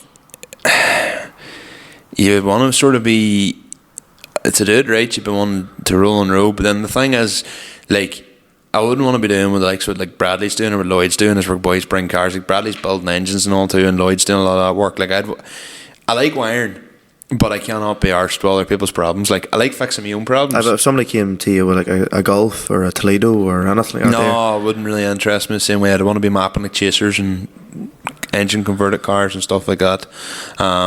Diesel mapping, rolling road on a proper custom map, maybe, but no, just putting flashes on the cars wouldn't really be for me. I'd want to be doing proper dyno runs and stuff like that. So next one, Gary Kerrigan. This one's for Michael. Do you remember the time your steering wheel fell off? Yes. I was there. You were there. You'd just come back from England. Like, I was. That's like, right. You were only back literally. I was. It's a shame. Just as Stephen Lipsett said, he goes, "There's 2 councils." He says, Oma and Fermanagh became 2 councils. One council was dead on, the other one wasn't. He goes, given that the show was in Oma, I think you know which council was dead on and which one wasn't. So, yeah, Autofest was class when it had the diff and all that. It was unreal. And to be honest, like, that was what I originally wanted my share for. Is like show car and then take it out. Well, me and Calvin talked about the apple green cars. You could park them up, hard parked, and then get up and go and throw a few hoops and all mess about in them. And to be honest, I was on with Jack that day, and then he nearly overheated his S15. Yeah, and he also nearly, like, there's a point where I'm diffing around the cone and Jack's diffing around me. But I was panicking like fuck whenever I was in the car, but that was one of the best adrenaline experiences I ever had. And like, I had this like cheap eBay snap, like, you know, quick release, and you were like and I snap off steering wheel, and fuck, that snapped off. I was turning, the next thing, bang, it's just sheared, and I was like, oh fuck. Did it not mangle itself too as well? Oh, it's completely fucked. So what I did was I took it off. I had Alan keys there with me, thankfully, and the same kit that you were using earlier, that same thing, had it with me. Took the adapter off, just put the steering wheel straight in the hub, went straight back into the diff arena again. I was like, I'm not missing out on this. Like, this is class. So done that, And like, yeah, but he's also asking, in all seriousness, as much as you wanted to build a show car with the Sarah, do you wish you just left it alone so you can enjoy it more? I don't regret doing what I did. No, come on. But I also completely regret doing what I did. The amount of knowledge I've gained and what I've learned from a mechanic and spanner perspective. If I had a fiver for every time you said, fuck this fucking car. It's unreal. Like, the knowledge I have of that and the knowledge I've gained, and even that's helped me with other stuff, and even helped me with my job, helped me understand things, helped me learn processes, put things together. But I've definitely missed out on the ability as a driver. Now, when you're younger, you don't maybe just have as much fear, and you're prepared to take more risks. Now I'm always thinking, well, shit, if I hit something, you know, I might have work in the morning, or like I could lose my license now, and I've got work, and work depends on me for, you know, for driving, and basically if I don't have a license, I don't have my job. And I definitely, the skills that I gained maybe doing the mechanicing and all, I've definitely lost out on the driving side of things. Truth be told, I wish I'd bought a second Sierra. Oh, really? Yeah. And had my own cab. It was a 2-litre twin cam, because all I needed was a set of Causey wheels. Once it was sitting done up as a 2-litre twin cam, all I needed was a set of Causey wheels. Like, and that was her, good to go. Shells were cheap. I wish, to be honest, I bought a second. Like, my other one had like push-in shafts and stuff like that. I think I ended up putting a proper bolt and shaft rear end and all, but by the end of 2017, you know, when I had the Titan LSD and all on it, it was a good enough going car. And yeah, I mean, it wasn't incredible, it wasn't the nicest thing out there, but if I had just got the arches done up and all on her, and left her as a 2-litre twin cam, and put a set of Causey wheels on her and just drove her same way, like and instead of like ending up buying the Altezza, I just wish I'd done that with that Sierra and built another Sierra in the background. It's kind of what I wish I had done. And I know it's easy saying, oh, having the money and all that then, but back then, buying a second shell would have been £1,500, and that's what I should have done. Instead of taking my own car off the road, I should have kept, because then I'd be able to drive a Sierra a lot better. That's really what I wish I'd done, is had two of them. But granted, it means one less car to paint, one less car to do all that with. But I personally now haven't seen this last lot of years. You did it because obviously you wanted to, and you thought it was the right thing. But if I go back in time, I'd tell you not to. I think if I'd have known how long it was going to take, 4 or 5 years, like, I missed out on a lot of stuff. No, it's not even that. It's more the fact of, like, yes, it took time, but the amount of, like, you were hell bent on, I need to do this myself, and I need to go down this route. Like, I would have told you, like, just wind your neck in, and, you know, cause with what you've done and the money that you've put into it, you know, you have not experienced what you could possibly had experience. That's what I mean. What I've gained in experience. Like, don't get me wrong, I've still, Ali had to finish my car for me, and Ali's at it every day, so he has the skills that I'll probably never have unless I was to go and try doing that full time. But, like, don't get me wrong, doing the ARP shifter there, for example, tonight, like, you know, just something as simple to me now, it's just going, cutting and drilling holes. You nearly need to be simple, then you need to learn to the point where you overthink everything, and then you realise, no, you don't need to do all that. You just need to do X, Y, and Z. So there's me looking at that tonight and drilling all these holes and going, just right, put a hole there. We can weld this together. Do that. That'll work. But back, you look like you're about to fall asleep. Do you? Yeah. No, I'm not. I'm just trying not to breathe in through the mic. Yeah. I'm very. Yeah, I hear you. I hear you. I can relate. You're kind of like sort of. You're nearly just, it's literally like, it's just fucking nuts and bolts and holes. But back then I'd have been like, oh, you know, it has to be here and it needs to be specific. It does need to be specific, but not all the time. It depends on the application. Suspension and alignment needs to be very specific, but other things, not so much. Look, I just think you shouldn't. If, like, put it this way, you've said now for the past while, oh, you know, you want to bring in the king of the cone and have the crack. if you just had the 2 litre twin cam, Yeah. you could have been king of the cone Yeah. by now. 100%.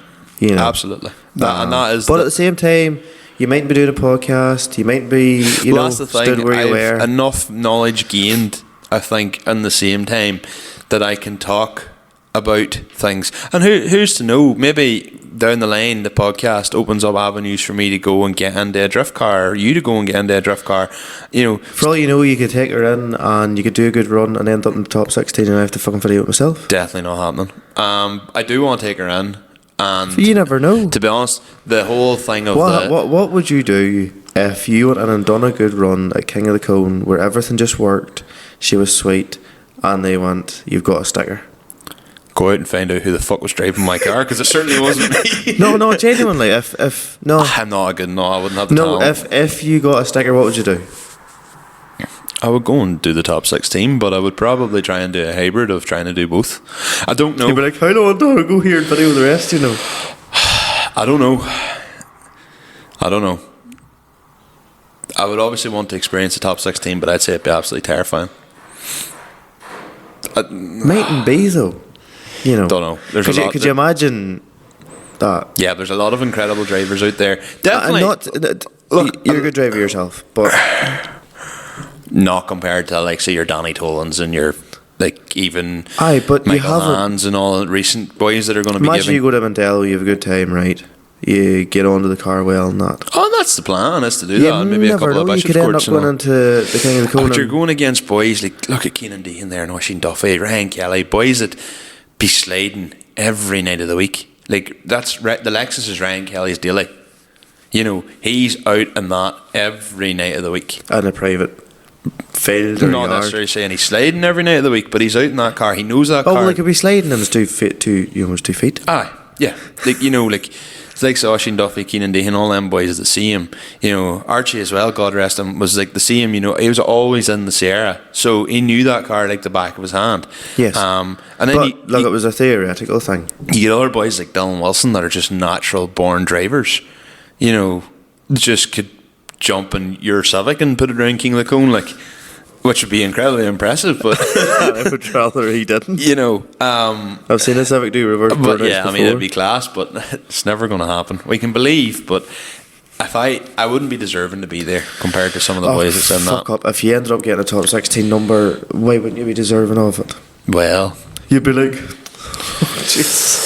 I kind of like the more admin and Ash. I do like running about the place with the camera as well. I do enjoy comes that. to that day, you'll be like, get me in there. Connor, where are you at? Can you video me? Aye, whenever I'm out doing 100%. If I'm out doing a lap, I'll park the car, run out, do a thing, and every run I'll move the car forward.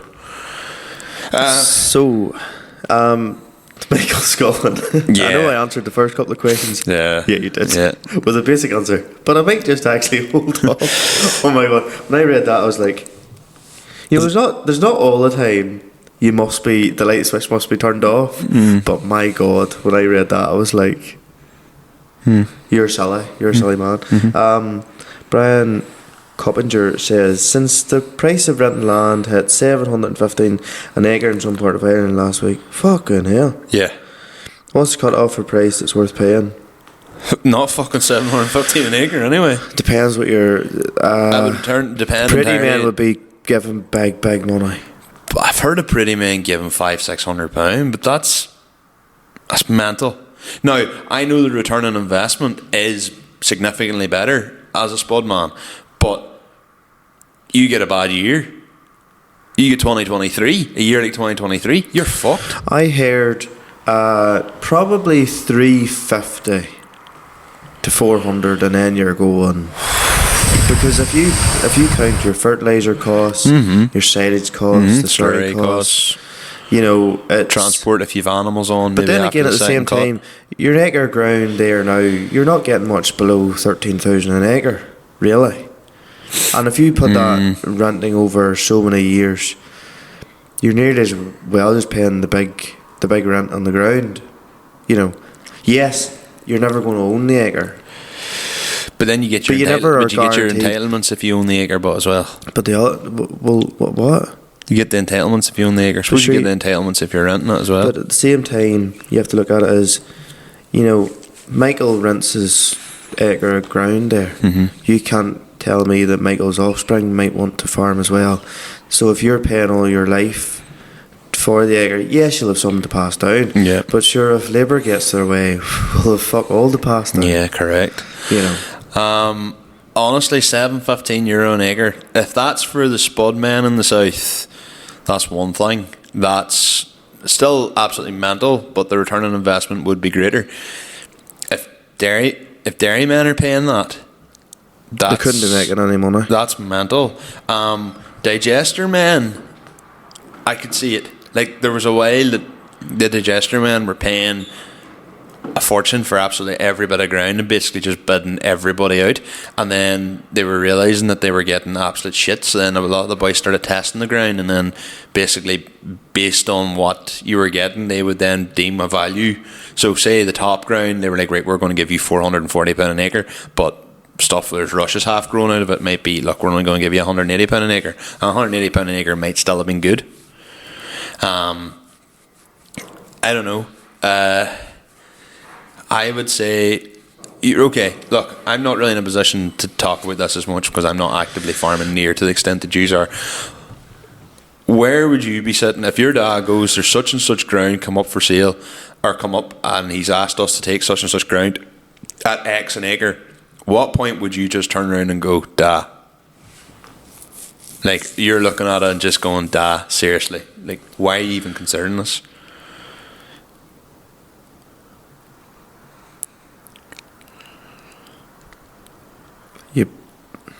And then over probably in and over about 350 because depends. 300 was the figure in my say head. it's literally beside home.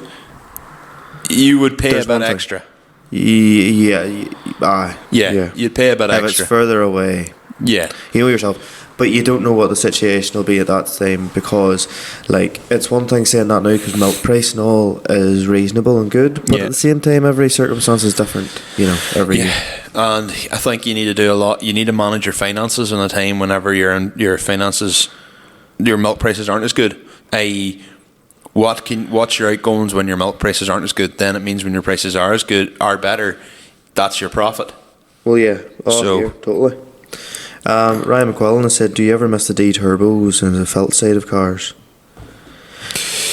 I was in Marfelt last night and it was there was a bit of a crowd about it, like, don't get Right. me wrong, in the back car park. Surprised? I was surprised too, to be fair.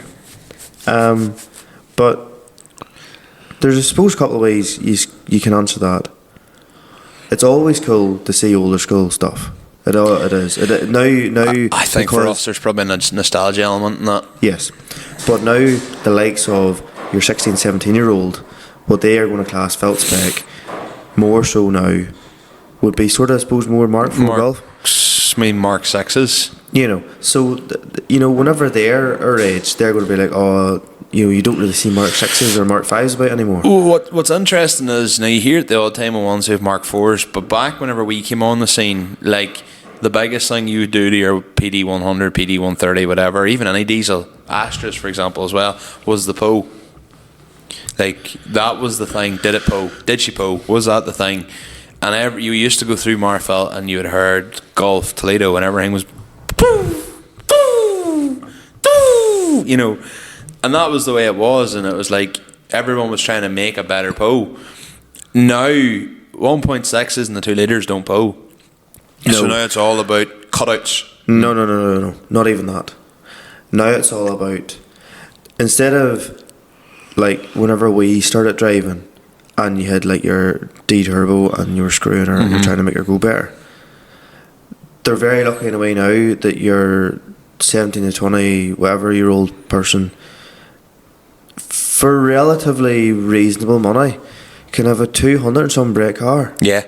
Realistically, like, Yeah. you know, it's not about, like, now, I suppose, like, Mark 4, I would say, is the new 306 because a lot of them are running, you know, the likes of your Bora Highline wheels, Yes. Montreals. Yep, Montreal's.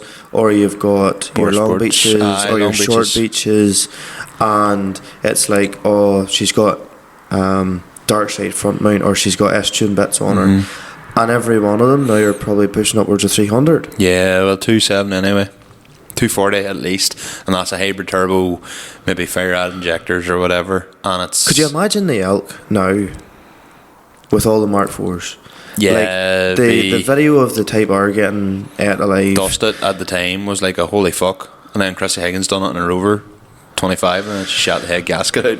But yeah, like, whereas you never really seen a Type R with like that would be like now everybody buying a Type R, putting on data, big cams and all that there to run 255 brake. I definitely think the standard of speed now is a lot higher. I think a lot of stuff's more achievable. I think a lot of people now with YouTube, a lot of people can now are fitting stuff themselves. You know, a lot of people just are working on cars themselves. Like, granted, when we were younger, people were still fitting hybrid turbos and all the Boras and all themselves, but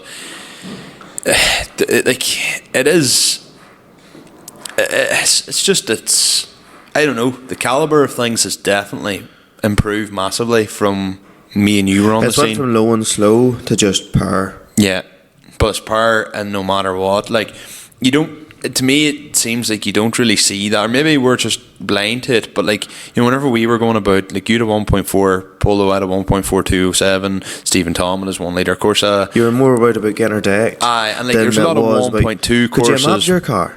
Yeah, you could, but for what? To get it from 68 to 85? Is that all it would do? They were soft enough engine.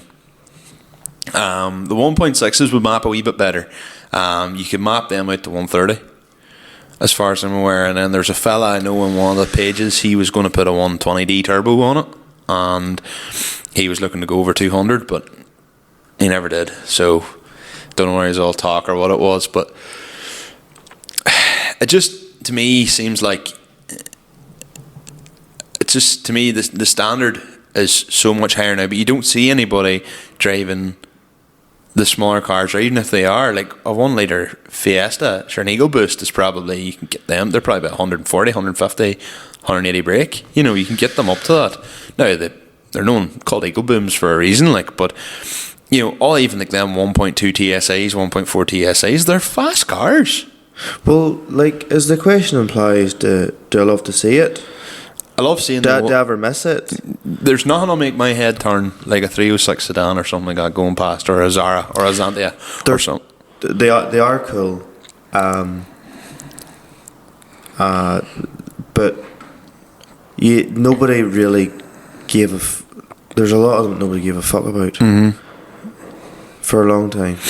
That's why. And it's funny. Look at Cavaliers. What was cool back in like 2006, 2007 is now coming back kind of half cool again. Yes, that makes sense. Look at Cavaliers. Like, at one point, like, Cavaliers, like, fucking Cavalier, and now it's like, you see a Cavalier, you're like, holy shit, there's a Cavalier.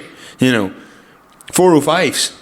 It was a while ago you looked at a 405 and went, Jesus Christ, fuck me, look at this, old 405 coming. Now you see a 405 and you're like, that's unreal. Mark III Golfs. Who gave a fuck about Mark III Golfs to the point? And now I look at a Mark III Golf. I hated Mark III Golfs. I always thought they were the worst of them all. I loved Mark IIs, always loved Mark IVs, Mark IIIs, looked at them and went, ugh. Now I look at a Mark III and go, oh, that's cool. Never was really much of a fan of a Mark III. I didn't like them either, but now I've seen, like, Ventos as well. Didn't really care about them much either. Even whenever I was running about Will Maguire, and Owens Vento was probably one of the best about, but they just didn't really do it for me at that time. But now I look at a Vento and I'm like, that's so cool. Well, yeah, no, to be fair, like, obviously never see them about, but like the old school felt stuff, oh, definitely. Very like fucking Port last year in Easter Sunday, it was just cool. You know, they are just cool. Like, for me, they're cars that's never going to be shit looking, you know. And Mark 4s, Mark 4 Golfs, never going to be a shit looking car. Mark 3 Golf never really done it for me. Like Mark 5s and Mark 6s are like so different, obviously, compared to your Mark 4s. There's something like a Mark 4 kind of is like a modern, more modern D-turbo. Yeah. And obviously much faster. Yes. Oh, far faster. Adam Henry, what's the most expensive car related purchase you've made and then regret it later down the road? I'll let you go first.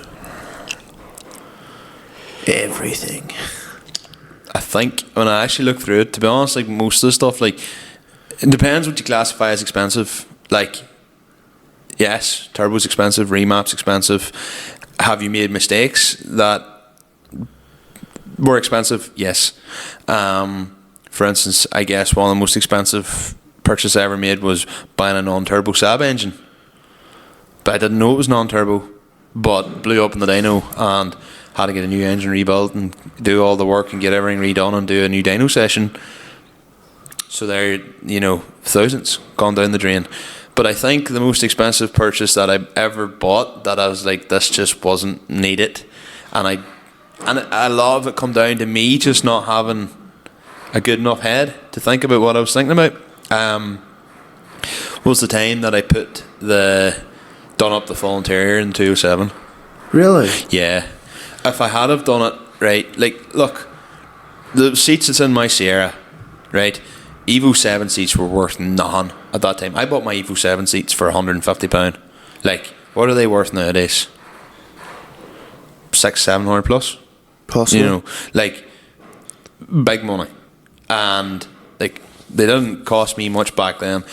Now, I couldn't weld or nothing back then, didn't have the first clue, but what I could have done and what I should have done was taken a set of Evo seats, Evo 7, even Evo 4s, anything like that, and got the centre done suede or something like that there, to like blue suede, grey, black seat, blue suede, and then I could have sold them seats, put the standard seats back in. But I was like, no, I have to get the whole car retrimmed. I have to get the back seats and all redone. And I bet again that was because other people were doing it, and you thought that was the next step you needed to do. I really should, because what I was originally going to do was I'll just put a cover over the back seats. And what, to be honest, I should have done was the back windows were tinted. I should have just left them tinted and just put a cover. Like I said I was going to do, just put a cover over it. And then if I had bought Evo seats and got them retrimmed, I could have taken them out and sold them. And I think it would have been nicer overall compared to what I had. And I wish, instead of getting the steering wheel and all retrimmed, I wished I'd known better and could have put, like, a Vertex or something like that on it. But I was scared of there being an airbag and all in it and all that blowing off in my face. And to be honest, still would be kind of a bit iffy with some of that stuff. But I'd done it with Altezza. It means you just have the airbag light on. But stuff like that. I think the 207, there's a lot of. I don't regret the Futuras. I don't regret the hydraulics. I don't regret the Alfords. I don't regret any of that stuff. But I do regret the interior. I do regret the seats. What about yourself? Putting coilovers in the Gold. Really? It was sort of done just to scratch an itch, and with work, obviously, I'm in challenging enough roads and lanes, and it was a fucking dump. Because I had to make. I did look like a toss pot half the time. I don't know if I'd agree with that. Because, it did ruin the car to a certain extent. Yes, putting the bigger wheels on was grand. Looked well with the big wheels on. But, putting coilovers in a daily whenever you know you're going to need, obviously, good clearance for your daily. Somebody would be like, that is quite a silly move. Yes. But yeah, no, that was definitely. I just could have mapped it quicker then. Or maybe mapped it out to 150 at the time. Fair enough. Peter Graney. I'm 22. All my mates are calling me an old lad for driving a Jaguar XF, but it's rear wheel drive and got a manual gearbox. Electric brake is a downside, alright, but is it really that much of an old man's car considering there's a sports mode too? I replied to this. You did? I did. And I said, a Jag's a big enough flex if it's done right. Now, I know another lad who bought a Jaguar with the full intentions that he was going to bag it and do all this and all because he liked it. It gave him that much hassle that he just said, fuck this. I think either sold the car or gave the car back. It was one of them things where it was literally letting him down every other weekend. It was bad. You don't see them done up. You don't see that many of them on the road. A lot of them give a lot of hassle. Yep. But if you have one and you had it lowered now, another problem with them is 5x108. Oh, okay. So you need to convert them out, either put adapters, in which case they don't have the widest arches in the world as well. Okay. So you can't really run mental specs. Is this the Jags with the twin front lights? No, near. Oh, okay, yes. Near. I think they're still based on the Mondeo though. Is that what they're actually based on? Yeah. Maybe Peters doesn't. Peters might be post Ford, but even at that, they were still developed on a base model from the Mondeo car. So a lot of them give hassle. You didn't never really seen that many of them done, but I do think a Jag XF, if it was buried on coilovers on a set of real nice wheels, lip kit, if you could get one, side skirt extensions, full tints. Every car done right is nice. Yeah, but like it's a big executive car, so you just give it the same treatment that you give a 5 Series. You know, buried, full tints, lip kit, nice wheels, job done. Put it this way: Saab 9.5s. 9.5s. Yeah, not a car anybody would think anything of. look class when they're given the nice treatment. The treatment, yes, agreed. You know, so like in any car. Yes, if it was a Jaguar or like a Mercedes E-Class, you're going to be told you're an outlaw. Yeah, they have that stigma attached to them. Maybe Jaguar doesn't have that stigma attached to them now because Jaguar's new recent advertising campaign was a wee bit questionable, to say the least. But we'll not get ourselves cancelled, so we'll avoid it. But aye. Maybe that's what you want to look like instead, Peter. Thomas Carlin Jr. said, looking at buying a new summer daily, have had Altezas and 36s, not sure if I want something like that again, or maybe a Sierra, or try out a DC5 or EP3. What's your thoughts? What would you go for if you had a choice, rear wheel drive or front wheel drive? Michael might just choose a white Alteza because he misses his so much. What would you go for? It depends if he wants to go sideways or not. If you're just looking for something to have fun on, DC5 would be my go-to, to be honest. But if you're wanting to go and throw hoops, like, depends. If your idea is just to have something fast and loud and revy and all that, the front wheel drive is something you can drive a lot more adventurously out of the box. But if he's had Altezas and Lexus and E36s and all before, he'll know how to steer from the rear, I assume. What I would say with Sierras is they're not as lifty as your BMs, and they're not near as comfy as your AS200s. A Sierra, even a 90 Sierra, is still a 1983 car. You know, they're still the Mark 1 Sierras and the Mark 2s. There's not that much of a difference between them. You're driving an early 80s spec car, and it shows. Like, it is not as refined. It's clunky, knocky, seating position's awkward to get out of. You know, gear stick feels like soup on them. Clutch can be questionable at times. Electrics, rust, etc. Look, fantastic looking car. I love them to bits. But if you're looking something that's refined and you're used to Lexuses and E36s, then I would say a Sierra is not for you. However, if you want a Sierra and you want to own a Sierra and you really, that's what you want, by all means get one. Just be aware that they don't handle as well. The steering doesn't handle nearly as well compared to a Lexus or a BM. They're harder to drift, but I love them. So if you're going to get a Sierra because you want a Sierra, by all means, scratch the itch. If you want something to just have fun in and you're not arsed about going sideways, DC5. Or for DC5 money, you can get an absolute animal of an EP3. Which, to be fair, it's the same car. Fairly simple.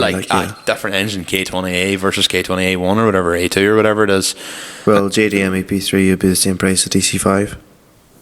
I wouldn't entertain a JDM EP3, but I know, sorry Curtis McGaw, if you're listening, I know it has a slip, doesn't it? JDM EP3s have the slip in them. Literally a DC5 without being a DC5. But I would have this, if I was going, I would either go for a DC5 or get one like yours and have the spare change to map it and do whatever. Fair enough.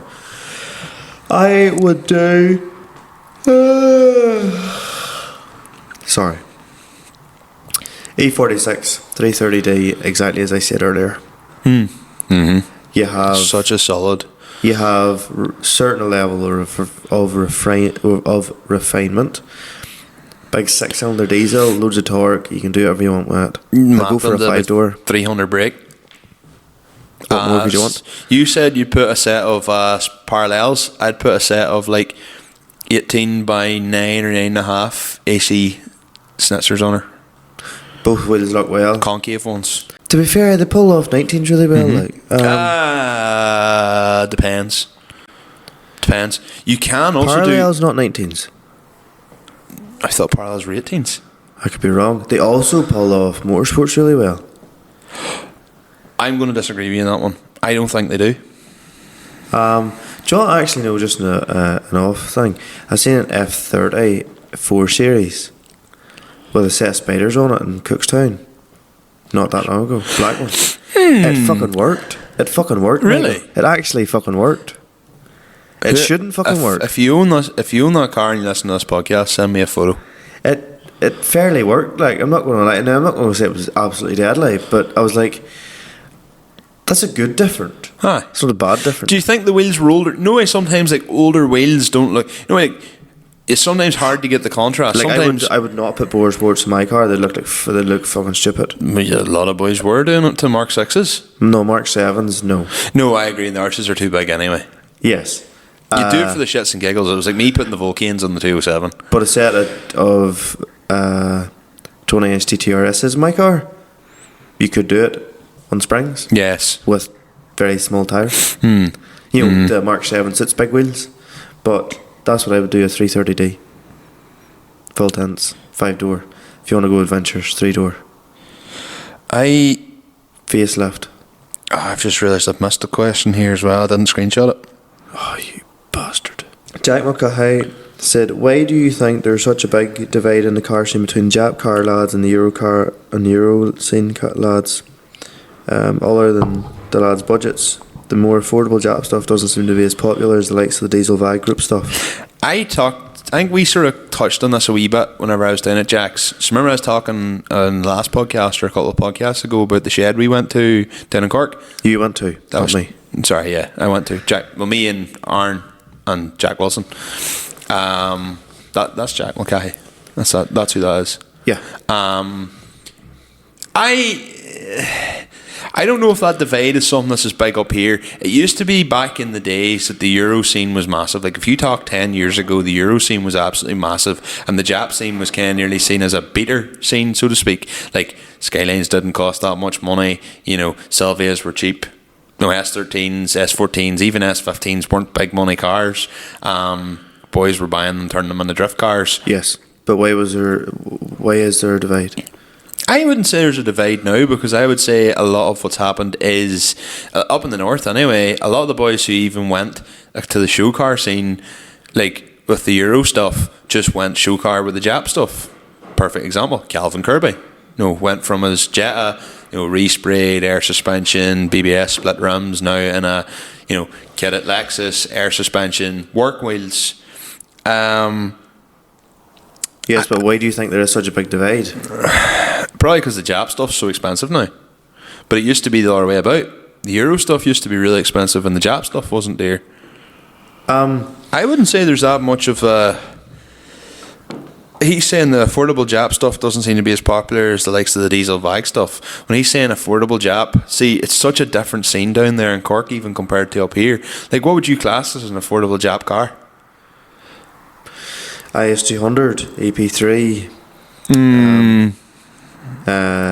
See, I'm thinking the likes of like your 3-litre Nissan Glorias and stuff like that there, like these big body cars that are the same size as Chasers, but nobody wants them because they're not Chasers, they're not Laurels, they're not RB engines or SR engines, or JZs, they're like V6s, kind of like sort of more along the lines of what Kieran O'Reilly has with his Crown, or what Creth has with his Crown. I don't know if there is a divide in them. Maybe there is, but in my personal opinion, it would be that as a starter car, the European stuff is so much easier Yeah. to get, because. But I don't know if it's that way in the south.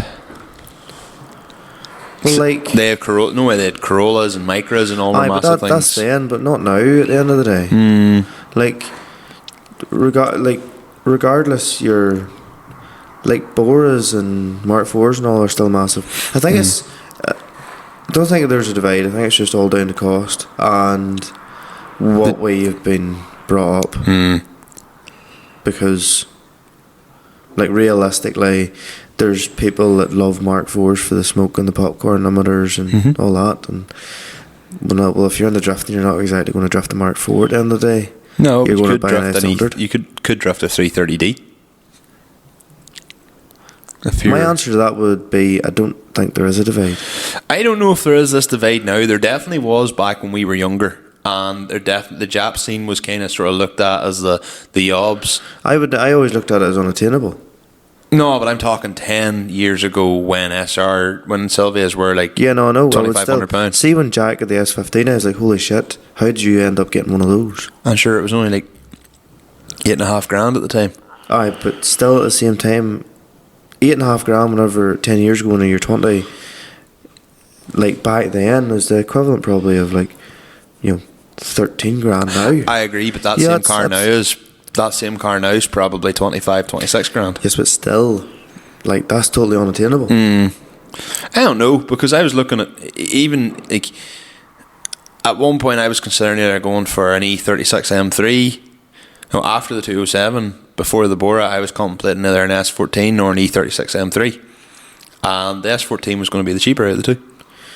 Yeah, no, I would well understand that, but then again, what's drove them up is drifting. Yes. Drifting has got exponentially more popular than what it ever was before, because obviously it's a an upcoming, growing motorsport. But for me personally, I would have said it's like anything, swings and roundabouts. You use your max power, and then people started to appreciate more cleaner, and then Volkswagen stuff was easy to make clean, and everybody sort of like people went to Dub Shed, seen nice few Golfs, Passats, Jettas, the full works. They were like, I want to do that too. Yeah. Then Dub Shed obviously became massive, Vagstein became massive, and then people get tired of looking at, there's a Jetta bagged, there's a Jetta bagged and all that. And now whenever you would go to it and you see it, you appreciate it more because you see less of it. You know what I mean? Yes, I do. Dylan Jackson, what car/cars are popular in the scene that you don't like or you think are pure scrap? I don't personally like Charltons. What?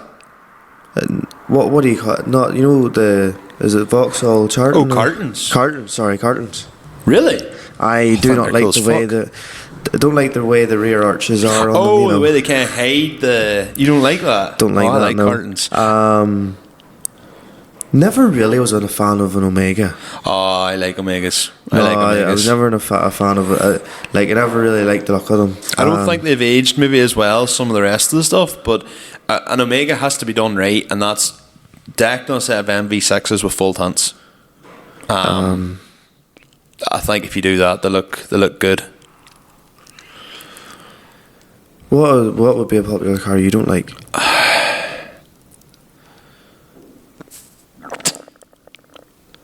I don't really like Mark III Leons.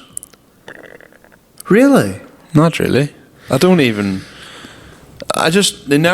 seen some cool ones about, and you do see some really nice ones about as well. Like they're one of the only cars that I would actually say is nearly nicer looking than a 5-door with the full FR kit on it. A 182 brake one.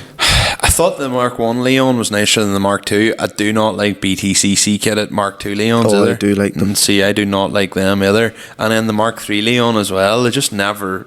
Now, I'm sure someone will show me one and go, oh, what do you think? That's not go, that's actually really cool. And said, do you remember you said you didn't like them? And I'm like, okay. I really, really do not like BTCC kitted Mark 2s. Mark 3s don't really do anything for me. I don't particularly like the new Polos. Because I think they're too big and they're nearly the size of an older Golf. 6C was the nicest of the last Polos. Mark 8 Golfs have really grown on me lately. Again, I seen a Mark 8R pass me the other day in the motorway, and I then look at Adam McCartney's, his is 7.5, and I think it's nicer. Yes, but then and again they've done away with the whole 3-door thing. It's only 5-door now. That wouldn't faze me. Oh, like that was one of the main things. If I was going to get, like, I always wanted 3-door because just always preferred 3-door. A lot of the New Civics do not like the look of them at all. just new cars in general, they're all fucking crossovers. They're all. It's not even that. Like, look, see a new Tiguan. They're quite nice. Them on the set springs and all are deadly. Yeah. To be honest with you, I can see in years to come, like T-Rocks and stuff in springs with like 20 inch, 21 Don't like inch wheels. T-Rocks. Don't think they're that nice. I like the Scirocco more, to be honest. I don't like Scirocco's that much anymore. Right, All the okay. same, you know. All right, no, see, I I'm like not the going to diss Scirocco's. anybody way. Scirocco, like they were very cool for a long time, but they haven't aged well, in my opinion. Don't know. I like Scirocco's. The Viper Green, maybe that colour, you're kind of like, yeah, that's very of its time. But There was like an orange bumper that some people done, and it done away with the front grille really, and made a big massive middle grille, and that was never my cup of tea.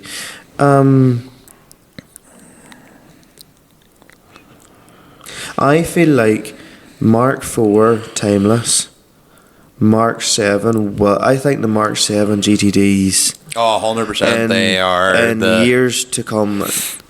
Yeah. Fuck the fact I own one, but I think in a Mark 7 GTD, Even Mark 6 GTDs. they're not that common though. Yeah, but they're a nice car. Oh, they're deadly. They're a like nice them. car. But what I mean is, I feel like in years to come, the likes of the GTDs will be like the Highline Boris. something along them lines. You know, yeah. I Because would it's not poverty spec. It's not like it has the black rub well, strips. I would rather a D-Turbo over a Vulcan. I met a Vulcan in Belfast the other day, and I was like, me and John were coming along the road, and I was like, that's class. And John was like, do you like that? I was like, that's unreal. White one, decked. I was like, that's unreal. Taylor Jackson, because I can say his name right, Taylor. Do you think Port Sundays are now shite because there's nothing cool felt spec anymore? It's all Daddy Money's BMWs. No, the Port's just shite in general because nobody goes. Portnown is now the place to be in the summer. To be honest, I think the Port has lost it because 100% the Port has lost the appeal. Look, I think it's the fact, right, that the Port was just, it had everything. Yes. Because it was a nice location. Yes. It had a great lapping route. Yes.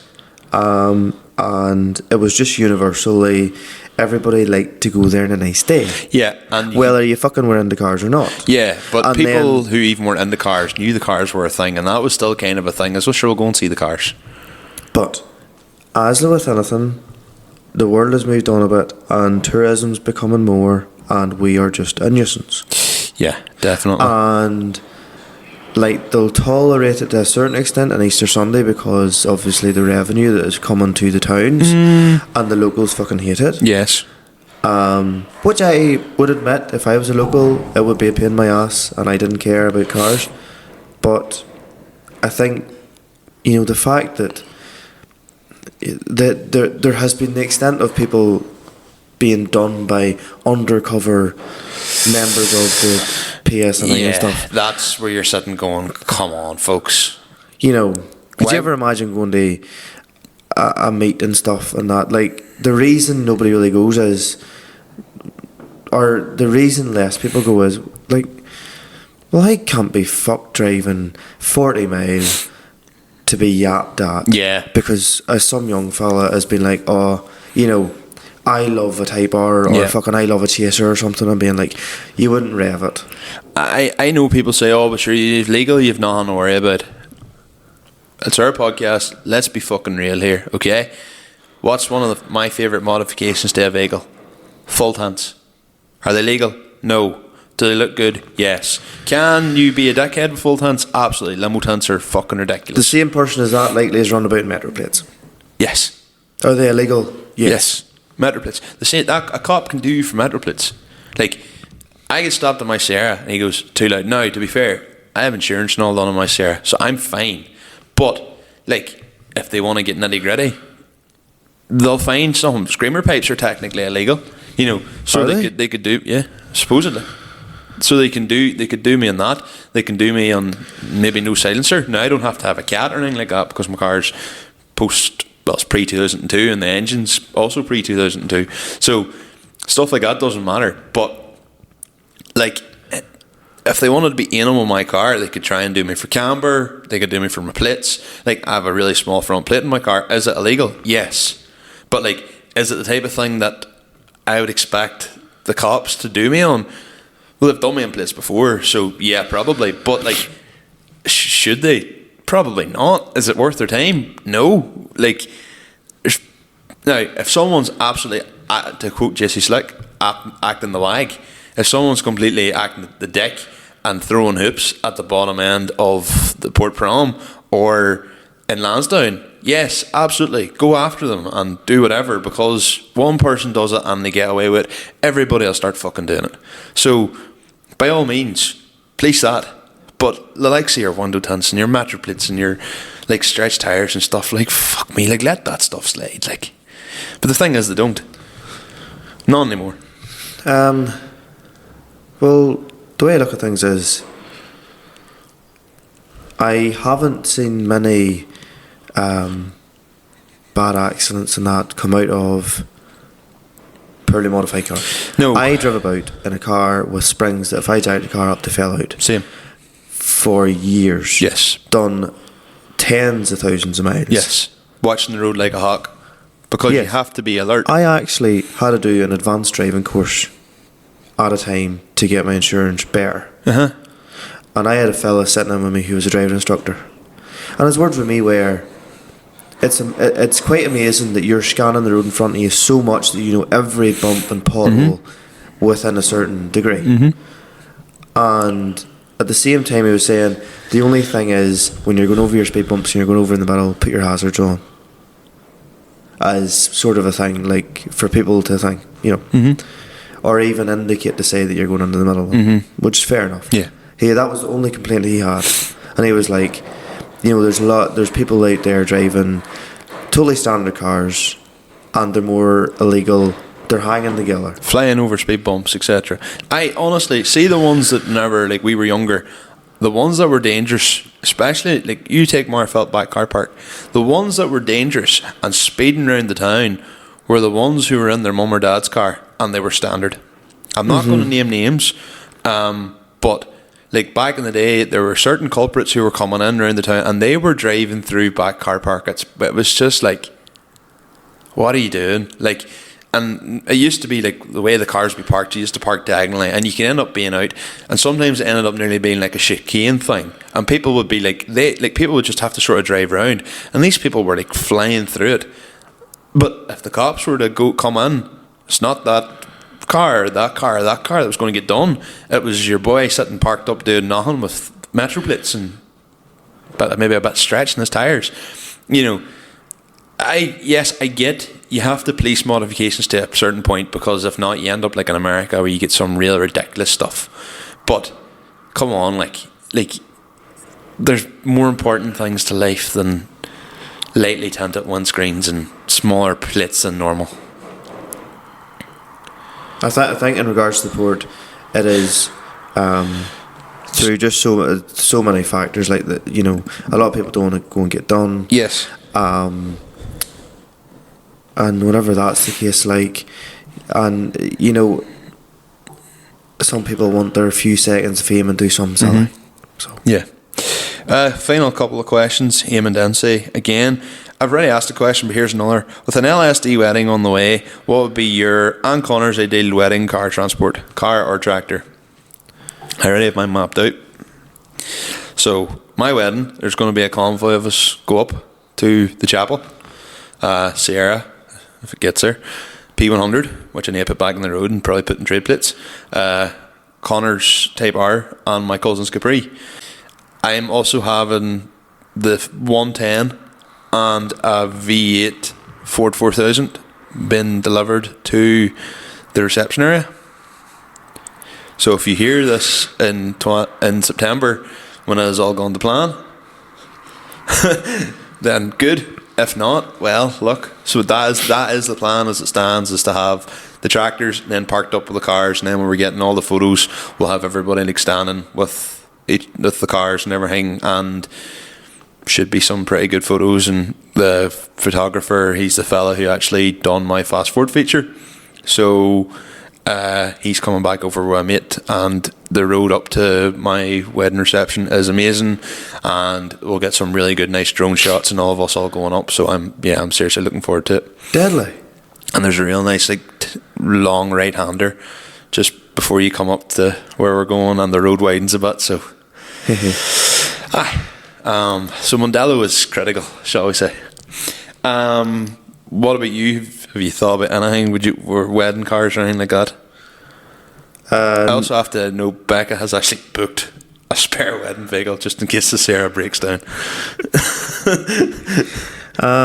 To be fair, like tractors wise, you could say a 6.7, but I think it would be really cool, like if it ever came to it, like Emmett lending me his 8340, yeah, and Adrian lending me the Tuggernaut. That would be cool. Just for Adrian to just be like, yeah, I'm revving with the black smoke for the crack of it, you know. And cars wise, just exactly as you said, because sure, same friend group, same slightly. Well, to be fair, like there would also be other ones too, like like Paul and all them ones. Yeah, and a few more E36s and all thrown into the mix. Yeah. And what about next question? Brian Miller. Since JC Slick was on the pod last week, what washing products do you both use, and what do you prefer over others? And then he has another question, but we'll ask that one first. So, what wash products do you use? Feel a bit ashamed. Going forward, it will be J-Tech Chemicals. Yes, get it in your head. As it stands at the minute, I have a mixture of everything. I have 50 cal, both the stronger snow foam and the lighter pH neutral snow foam. I would use a lot of Built Amber. You know, I'd use a lot of Built Amber for like Corusol, and for wheel cleaner and Surfex, I would use that.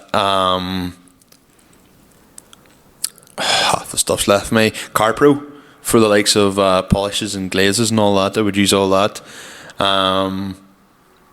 Yeah, different bits and pieces. Maguire's has always been one I've used for polishing, and clay barn and stuff. I have a bit of Maguire's for us. I have a washless wax there and a bit of spray on wax if I ever need it. I'm not a big detailer. I'm not massively into my detailing. It's probably something I'm going to have to do with Sierra here now, and I'm not looking forward to it. What about yourself? For me, I just put you through a car wash as I'm doing it. I first of all have a pump sprayer and spray the whole car with diluted Surfex. You go with Surfex. See, I go with citrus 50 cal citrus degreaser. So go with Surfex HD, dilute about 1 to 5, or probably stronger, don't know. Basically put it around the car, and while I'm doing that, then I'm getting the snow foam sorted out, so Built Amber auto foam, and then just spray it all over the car, as well as the pre-wash. Let it sit till reasonable, and then hose that off.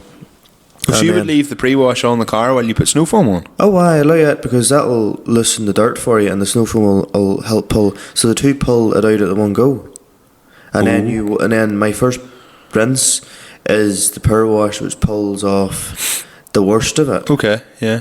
Because the two products. Oh, I always did a pre-wash first, then washed off the pre-wash, then did the snow foam. Because then your car's wet and you're diluting your snow foam, so it's useless. Okay. If you get what I mean. Yeah, no, that makes absolute sense. No, I've been doing it wrong for years. No, that's what I do. Okay. That makes sense. Although it would be a bit wet from the pre-greaser anyway. Basically the APC is already doing a bit of a job. Okay. So like the Fair APC, enough. if say there's bird shit or something at the top of the car, just obviously spray all around that. The APC is sprayed around the front bumper, the lower part of the car, so like from door handles down, where the majority of the dirt is, and then around the wheel wells and stuff, and then the wheels. Yes. And then I let it basically soak in for about a minute. Yes. Now I plastered the car, essentially. Within reason, and then snow foam it. Leave it till it's reasonable. Obviously, the snow foam, you don't want it to dry in. Yes. Rinse off, wash off the worst of the dirt. Usually 95% comes off with that. And plus, if you have any waxes or that there, because it all is pH neutral, it doesn't. One of my snow foams is not pH neutral. The other one is. Right. One of them is much more aggressive. I use it in the tractor in the Amarok. I just like make it more concentrated. Oh, right, okay, fair enough. And then after that, I would do the wheels with belt hammer auto wheel. I have that. Great job. I can understand if everybody's going like, so you just use belt hammer everything. Did a bit of research a couple of years ago, and it seemed belt hammer's very good stuff. To blow the stuff out of the way. Yeah. I've yet to try JC stuff. But I will be in the future. Yeah, going forward, that'll probably be the go-to stuff. We've talked about JC maybe doing a thing or two with us for the pod going forward. So watch this space. Excuse me. Then, as regards to shampoos, warm water, and I have like an auto glim wash and wax green stuff that I got 50 cal, an Arties at a time. Use way too much in it, but to be fair, it leaves the car that it's got a right amount, that it's got a nice enough amount of wax. And then I've got a wash mat and a pole, which I'm really happy with. It was the best fucking thing ever. Not a perfect job, but it takes a lot of the effort out. And then after that, when I'm actually drying the car, I would use Maguire's their blue ceramic wax, spray on wax, and it does some job. And then obviously chamois the car down, and I never polish, never wax, never detar. I never do any of that stuff. Detar something that I would need to do. Adam McCartney to do that. Fair enough. Because he's a lot better than I am. Fair enough. And finally, another question Brian Muller has asked is any new buys for the farm?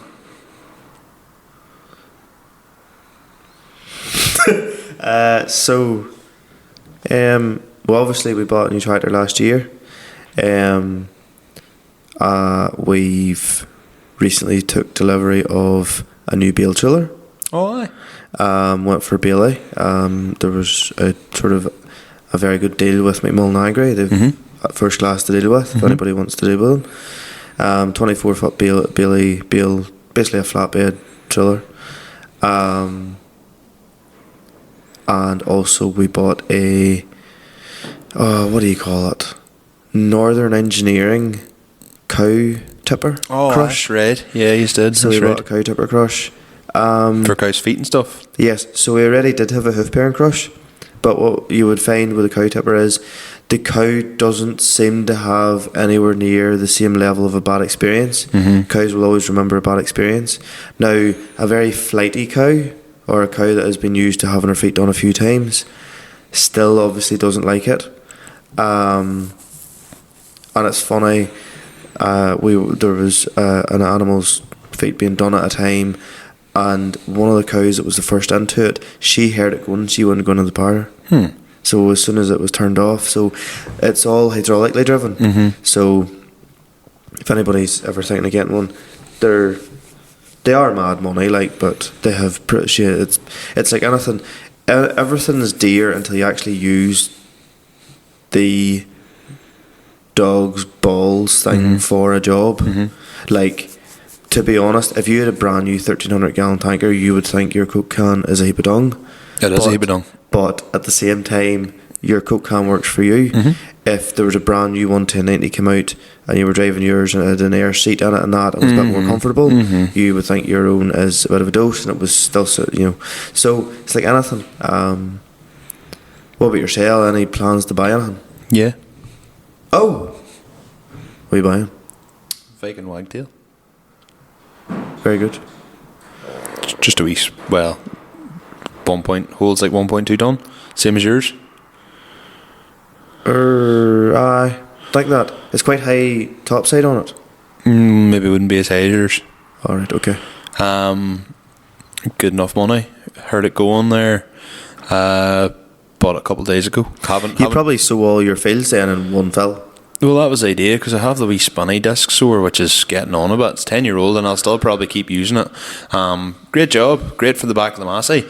Great over when the ground's wet, but I've taken back a few more acres, and it's one of them things where if you were to do it with the wee Massey, you would be filling up 5, 6, 7 times. And How much does the wee one hold?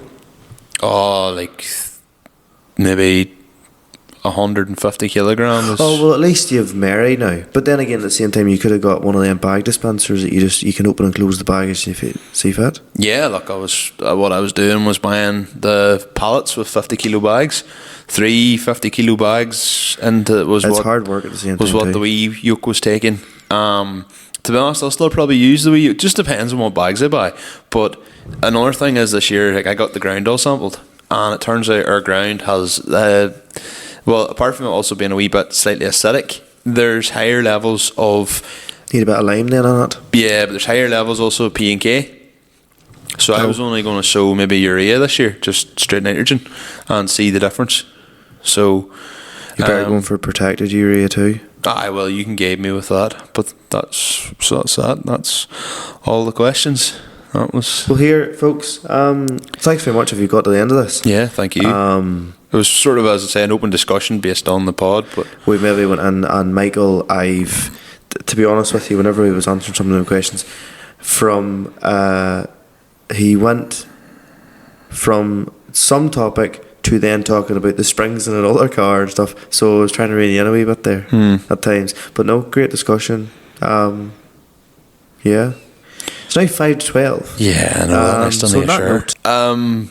So yeah, look, if you got to the end of that, thanks very much. But Please listen to the end of this.